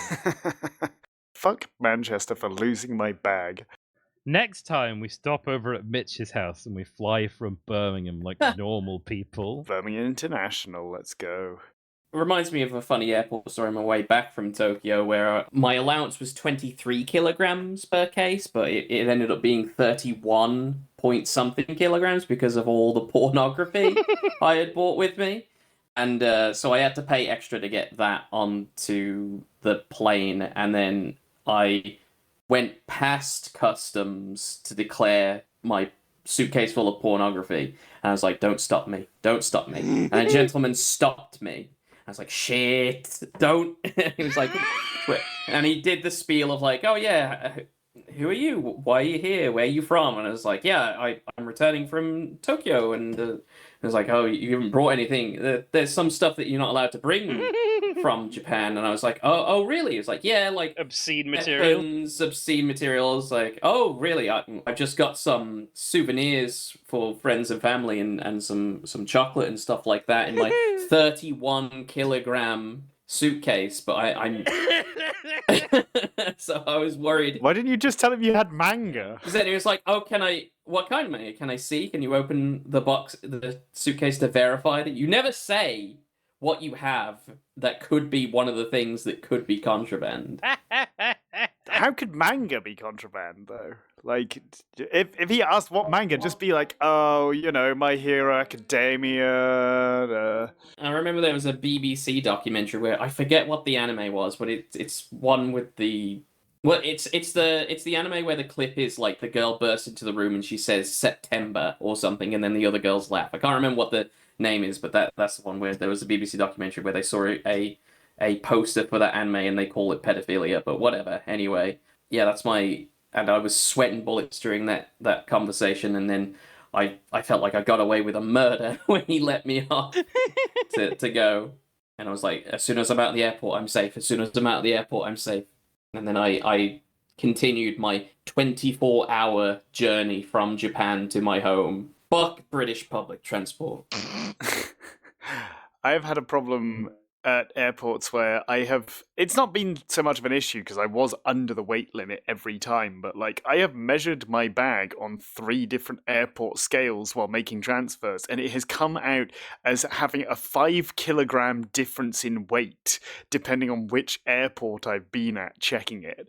And it's like, well, like, why even bother setting a weight limit if none of you have, like, verified your weight on this? Because I have no idea how much my bag weighs now. It came out as, like, 19 kilograms at one airport and 14.5 at another. It was ridiculous. Well, it depends how close you are to the center of the Earth. Oh, yeah, maybe that was it. Mitch was stuffing porn in your bag while you weren't looking. That was the problem. It took me 3 hours to tessellate and Tetris my 2 suitcases to try and fit all the junk I brought back with me. I'm glad the airport guy didn't see that you'd brought cringe. What would you have done if they had confiscated your 30 kilograms of pornography, Mitch? I would have blown up the airport. I would have tried to take one of them and run and leave everything behind and be on the run with my one. And I'd be a new cryptid. I'd be the porn boy of Heathrow. And I'd live in the rafters and I'd try and find my pornography that was taken from me. There's a Tom Hanks movie about that. Only when he has obtained all of his porn can his soul finally rest. I tell you, that was the thing. Like, I was always wearing a Union Jack on me in some form so that I could be like, look, I'm British. In case, because they don't know English accents. They can't pass English accents, so it's really quick and easy to just show my wrist and be I like, see. look. So you were like, no, don't worry. I'm not American. I'm an equally obnoxious kind of tourist. They said that's what you said, not me. I didn't say what nationality I was trying to avoid being represented as. If you get mistaken for Canadian, you'll never recover. Like, your reputation is ruined. I had lunch with a Scandinavian man who said he was from Denmark because he came from Denmark, and I was like, that's not how it works. And he was telling me about all the places he went to, and I showed him the pictures of the Muscle Girl bar that I went to, and his eyes widened like he had just seen the most magical thing ever. Is it possible to obtain this power? There are many things for which I despise the Danes. But I have to say, I really respect how overtly horny they are, in a way that the Swedish just can't be. I really respect that about them, and I wish that for my country. Yeah, he told me about the used panty vending machine he found, and when we were at the table with another guest, a middle-aged American woman, and he showed me, he's like, this is where it is, and she was like, oh, what's that? I was like, don't worry about it.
We should probably start the podcast, We huh? should probably start the podcast. Yeah, We've been talking okay. for a while. Jeez. I guess. All right. Hello, everyone. Welcome to the lunchtime.org.uk podcast. My name's Specs, and I am here with Animich, Konnichiwa, what's up, guys? Catsman. This one is called the Off the Wall podcast because it's a special podcast. Yes, yeah, we're planning to talk about the TV that fell off the wall exclusively in this one. Mooglepies? We will never talk about the TV that fell off. We the wall. will. We won't do it. Well, we've It's got to the do the Off the book Wall club game podcast. first, and then we'll do the off the wall section. Wooly Don't stop till you get enough.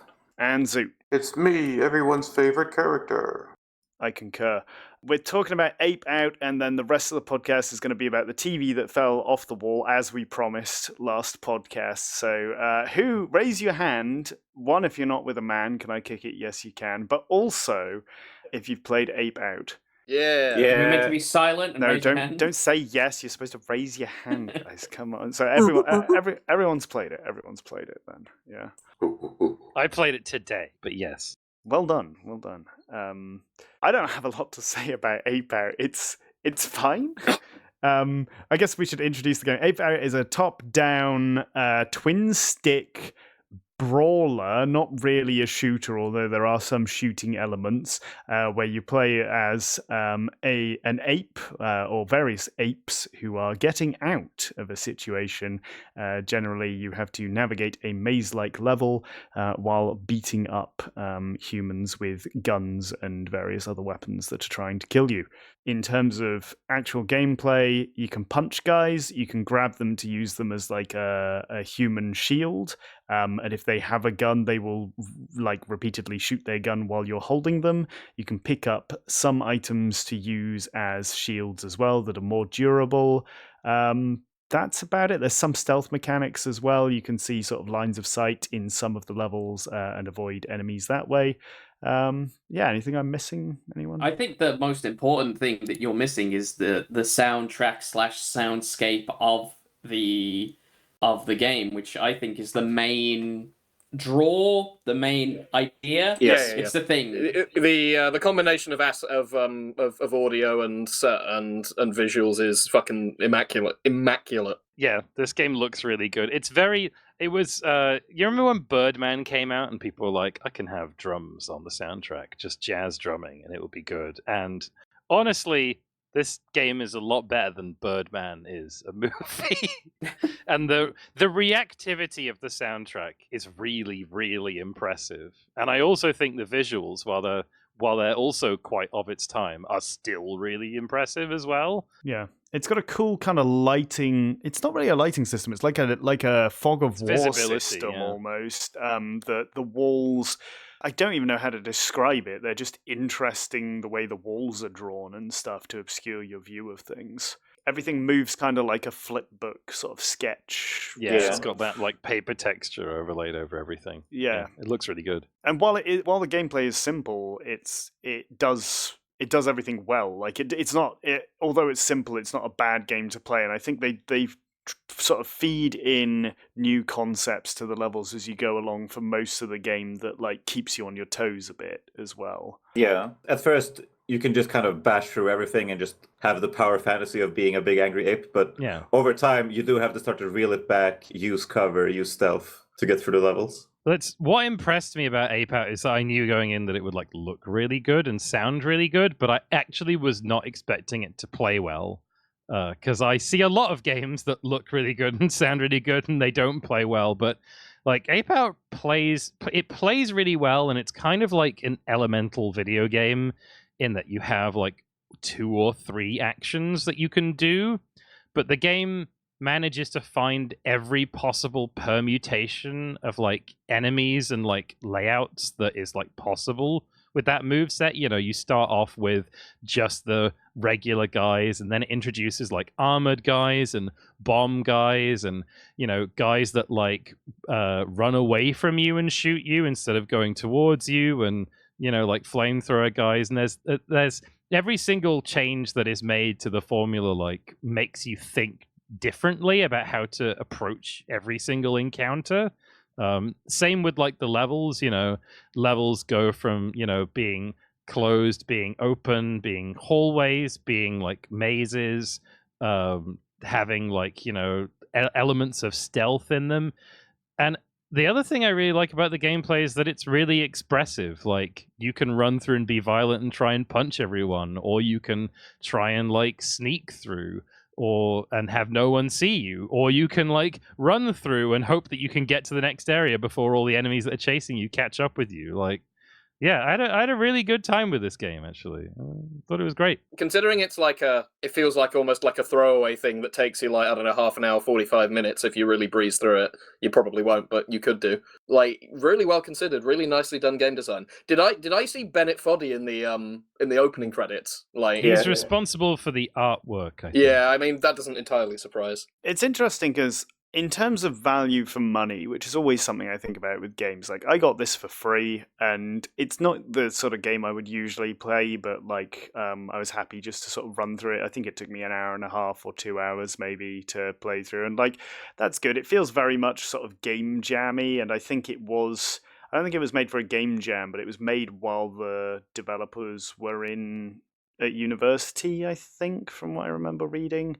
Like it's definitely just sort of a small project that then maybe got rolled into bigger things later down the line. But like in terms of would I recommend this game to someone if they were paying for it, I'd be like, it's worth a couple of pounds, maybe? Yeah, no, this is overpriced. I think it is an overpriced game. I mean, it's overpriced at $15, which is the normal price, but I think we all got it on a sale for a couple of quid. Yeah, it was thankfully on sale when it landed on the wheel. Yeah, it's £12.79 right now. $15. Yeah, I would probably say 10 is your upper limit for that. I'd say 5. I really like this kind of game where I can just keep fucking doing it and score attack it / time attack it. Yeah, slash, there are score I and noticed there's attack difficulty modes. options as well that I didn't look into. I think this would probably be the kind of game that I would probably say is worth that amount of money. Like, I wouldn't go much higher than that, though. The arcade mode that you unlock after beating a level is more fun because you... it's been a while. It was before my Japan trip, but I feel you build a combo as you attack people. So you're moving from guy to guy, building a combo, and then it's also timed as well, and how fast you beat the level, like, times the multiplier you made during that level is your final score. I can imagine zoning out to this game doing that, even though I haven't played any of the endless. I couldn't. This game needs your full attention in the later stages. No, I mean it's not zoning out as in becoming like a zombie. Flow like state. Entering a flow state. Yeah. Yeah. There is one thing that I wanted to ask people about, which is like what to you regulated the speed at which your ape moved? Because to me it seemed like sometimes he went really slowly, and I couldn't figure out why. Oh, I didn't feel there was any difference in speed at all, even when I took a couple hits and was bleeding. I felt like I was always going the speed that I was meant to. Did you play on controller, Cats, or? No, I played on a keyboard and mouse because I'm just like that. I played keyboard and mouse as well. I will say that I found the controls a little frustrating because there's no cursor or like arrow to show where your ape is pointing. It's just where his head is. So many a time I would throw an object or another man at a wall or another man and I would miss because there's no indication of where your ape is. But if you're playing on controller, there is a arrow or cursor to show you where you will fling. I had a cursor when I played. I had a little white dot. Yeah, it wasn't like a line. It was a white dot. But there was a cursor. But yeah, I did constantly miss things when throwing them because there's no auto snapping to like a nearby target. Like if you're a couple of degrees off, you'll just miss. But that's fine. I'm not necessarily complaining about that. But yeah, sometimes my ape would walk very slowly and I would die walking very slowly up to a guy with a shotgun. That is probably my only complaint. Oh, also my game crashed once. It just crashed to desktop. I think the problem for me with replayability in this, although you could play it as like a score attack game, I don't feel like there's enough going on with the core gameplay to make that fun to me. Maybe I'm just wrong though, I found the core gameplay much deeper than I thought it was going to be. I found it less deep than I would want. I think I think the easy one to compare this to is Hotline Miami. Yeah. Yes. Probably, and I think I'd rather play Hotline Miami for like score attack than this. So would I. It's fair enough. There was a point when the world was inundated with games in a similar style to this in Hotline Miami. Was there? Yeah. I didn't know about This them. is a big trend in indie games. Yeah, Hotline Miami blew up big, and this came out 7 years after Hotline Miami, so Oh, that is quite maybe this a came out after the Hotline Miami cool down. I don't know. cool line, Miami. Hold up. What are all these Hotline Miami likes I missed out on? I mean, I'm remembering stuff like Ruiner or like Gungeon. Gungeon's more. I think Gungeon's more traditional twin stick than Hotline Miami. I would say Gungeon is more of an Isaac-like. I'm struggling to name any others. I just remember scrolling past them when I was looking for games to play. Devolver Digital had a whole thing. I'm sure Devolver Digital put out like 12 different Miami likes, if you want to call them that. But they've stopped that now because they make a different kind of game that all look the same. Well, this is a Devolver game anyway, so Yeah. This is also Indie Fund funded, which I don't think exists anymore. This must have been like the tail end of the Indie Fund era. No, apparently Indie Fund still exists. Well, I haven't heard about them for a long time. I just really like the music. I liked how it starts. I like the concept where every level is like a record that has an A side and a B side. I think it leans into the music more than it does any other part of it. Stages start silent, and there's no beat or any instrumentation until you make your first kill as the ape. If you're stealthing it, it will just be silent until you're eventually seen and have to start killing things. yeah, that's nice. Yeah, and every time you beat a guy up or you throw them against the wall, there's a huge clang of a cymbal, which I really liked. Yeah, it's amazing. Yeah, the drumming is really impressive. I was also very impressed by all the style stuff, really, like the completely integrated intertitles and the level transitions where you're just going down a corridor and it puts the title for the next level up. I like that when you die, it shows you your path through the level as well. Oh yeah, the path through the level when you die is really interesting as well, because it kind of encourages you to try a different route. Well, not necessarily. The levels are slightly. I don't think it's completely procedurally generated, but there are a few different versions of each level. Is there? I think. Yeah. I noticed it towards the last the levels with the containers, the container ship, because sometimes the containers spawn in a different location. From the very start of levels. That. I don't know There if it's are a few different layouts or. There's different enemy layouts, definitely. Because sometimes I would go one way and there'd be no enemies there, and sometimes there'd be loads. I thought that was a fact that you were going too quick for the game to spawn them in. That was my thing. Whenever I got to a hard part, I would just hug either the top or the bottom of the level and go as quickly as I could to try to, because I thought that they're not loading quick enough. That was my strat. You see, that's the thing that I liked about this game, is that you start to learn to hug the walls and not be in the middle, and then the game's all right, and you get to the second area and it's now there are windows with snipers that will shoot you if you get too close to the wall. Yes. I like the sense of unfolding chaos and the demands it makes of you and the reward that you get, which is the cacophony of soundtrack and vision and everything else. Just you get order and it turns to chaos because your ape is aping out. And the ape is out, and I support the ape being out. Why are these apes all contained in increasingly unsuitable places for an ape to be? Well, it's weird. The first one, he's in a science lab, so they're testing on him. The second one, he's in a high rise, so he's the pet of some corporate guy. He's a mob boss's pet. Yeah. His personal ape. The third one, he's in Vietnam. I don't know why he's there. And the fourth one, he's in a shipping container, so I guess he's being shipped to a zoo or something. That arguably makes more sense than any of the others. Maybe the Kong is North Vietnamese. And he's fighting the Americans. It's the same ape though, right? If this is the same Kong, it's an unlucky Kong. I did like the zoo stage where you break out all the other animals and they help you. Yeah, it's good. That's really good.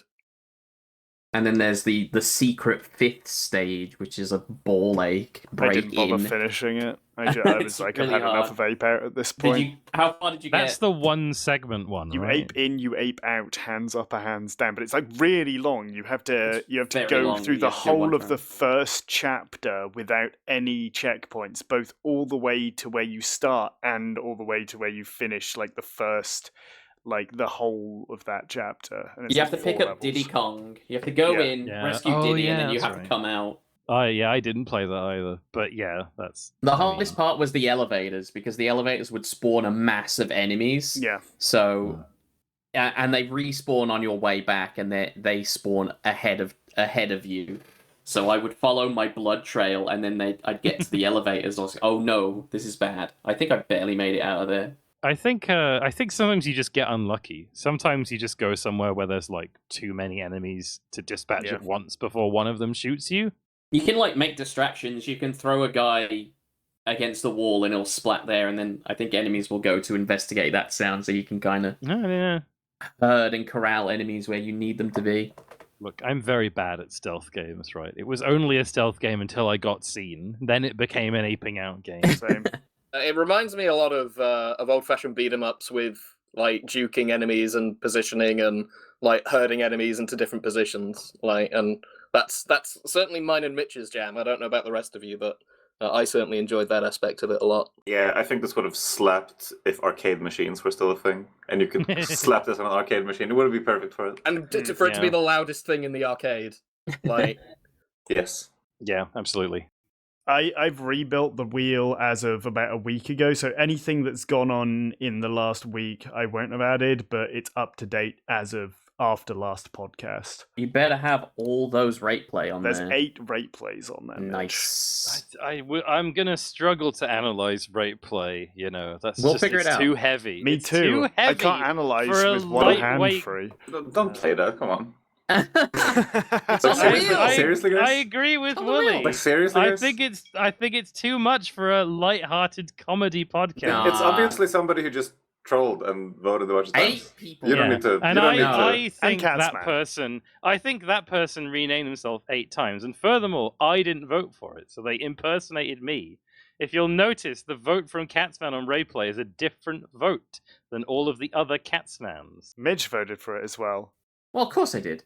I think these guys are all. If you're Axeman 13 or Skippy Dog, comment on this and let us know that you're real. Because if you're not real, I will not consider that vote legitimate. Axeman 13 is a reference to an old video called ... a review by Axeman 13. Oh so yeah, that's right. that is also not a real vote, as far as I'm concerned. Funnily enough, like no, I think we are the only people who have voted on the other. Like I can't see any non-us people. Like it's just people who Yeah, it's podcast. just If us. you're listening to this podcast and you haven't voted, you'd better get in there and vote. Vote for rate play. Go to lunchtime.org.uk/podcast and vote. Just go to the. It's linked. It's linked in the description. Please do. I will spin the wheel. All right, spin the wheel. Come on. Here we go. I don't know what I'm hoping for anymore, actually. Oh, it's populace percentage. What's populace percentage? Probably the beginning.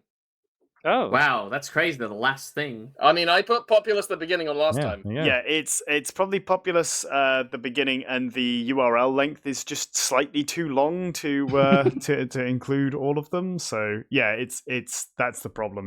It can't take the number of things we've got. It's got colon in it. That's why it's in the. Yeah. Here's a fucking Bullfrog Peter Molyneux game. I was gonna say, yeah, this is like old school Bullfrog. Was this the last thing they made? This as is Bullfrog? one of the last things. This is one of the last things I think they made. It's kind of a Pikmin-like in some respect, which is why I put it on there. Ooh. This has a PC version. It has a PlayStation version, and you can play either. It works on both. Ooh. I actually own a physical copy of this game, so I now finally have an excuse to play it, as it's been mouldering on my shelf. All right, populace the beginning it is. The first Pikmin-like. Well, Shigeru Miyamoto was inspired to create Pikmin when he saw a Taurus and thought about baked beans. Okay, with that, to move on to our only other agenda item, we're going to talk about, finally, we've been putting it off, but it's time, we've made time for it, the TV that fell off the wall, or didn't, as the case might be. I kind of have to go. What? I actually have to go in exactly 3 minutes, I'm afraid. Yeah, I gotta go. Oh. Well, 3 minutes is about how long it will take to play the outro music. I actually do need to use the bathroom. My bladder's about to explode. I cannot last 3 minutes. Been doing this for some time. We got carried away. Yeah, there's just not enough time. How did we only just started. Well, we talked a lot About Ape Out. before the intro and about Ape Out, yeah. Oh, you're not going to use that drivel we did before before the podcast started, are you? No, we'll probably cut all that out. I mean, the Somerset Gimp. I was going to leave that for the end, I think. Oh, that was awful. Oh, we spent ages talking about the fucking Somerset Gimp. Yeah, god damn it. That wasn't the actual podcast. That was just a conversation. A podcast isn't a conversation. A podcast is like a conversation, only it's like illegitimate in some way. Well, now I'm embarrassed for trying to name this the Off the Wall podcast.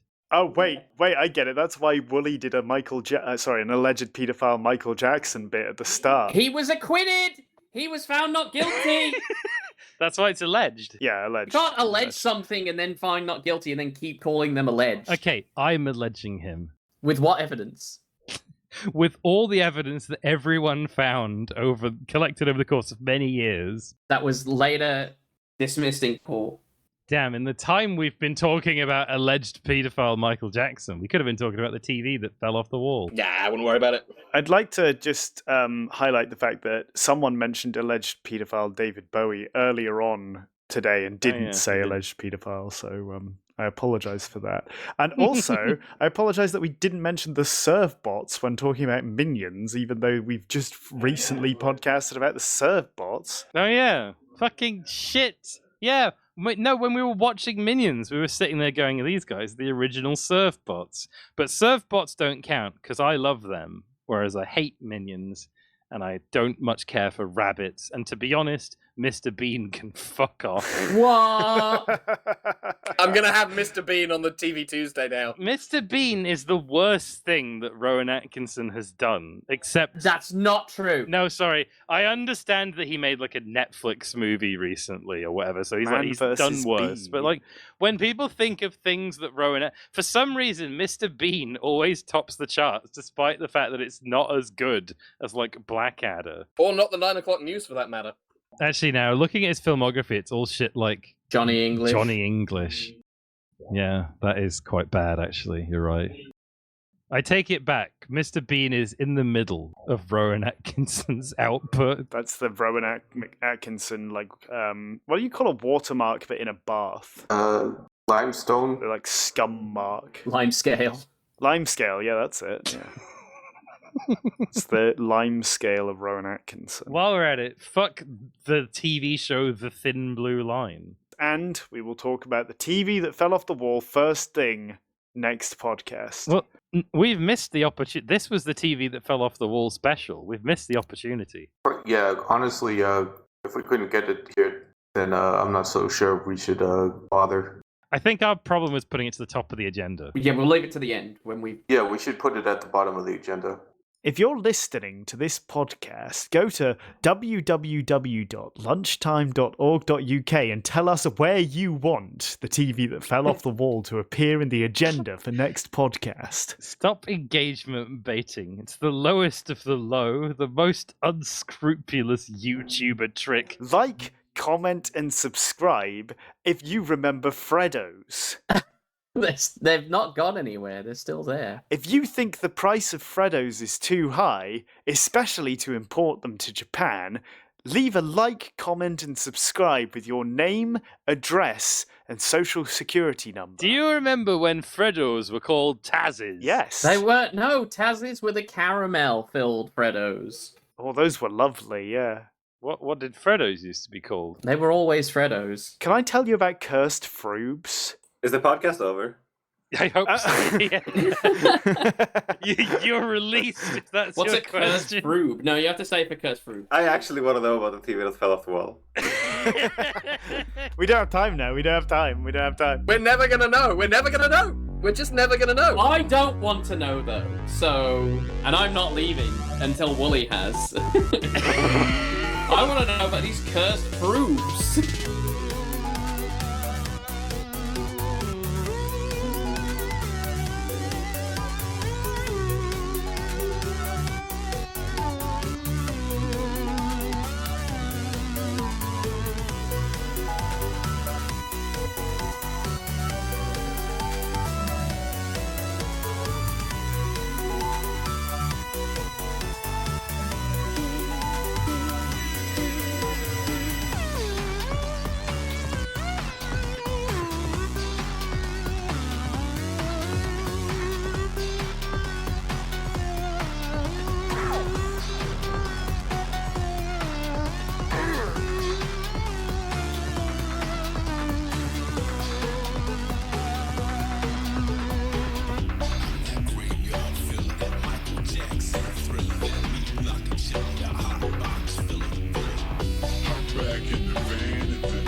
At the party I was at yesterday, there was just a bag of Milky Way stars and caramel Cadbury's chocolate. And they were just sat out in the sun, and I was like, what's this chocolate doing here in the sun on the hottest day of the year in the UK? Hottest day of the year so far. They were like, we're making a cursed frube. And I was like, what the fuck are you talking about? And it got soggier and soggier and meltier until someone held it up and said, I think it's ready, and went to get the scissors. And they cut a little corner off the bag of chocolate.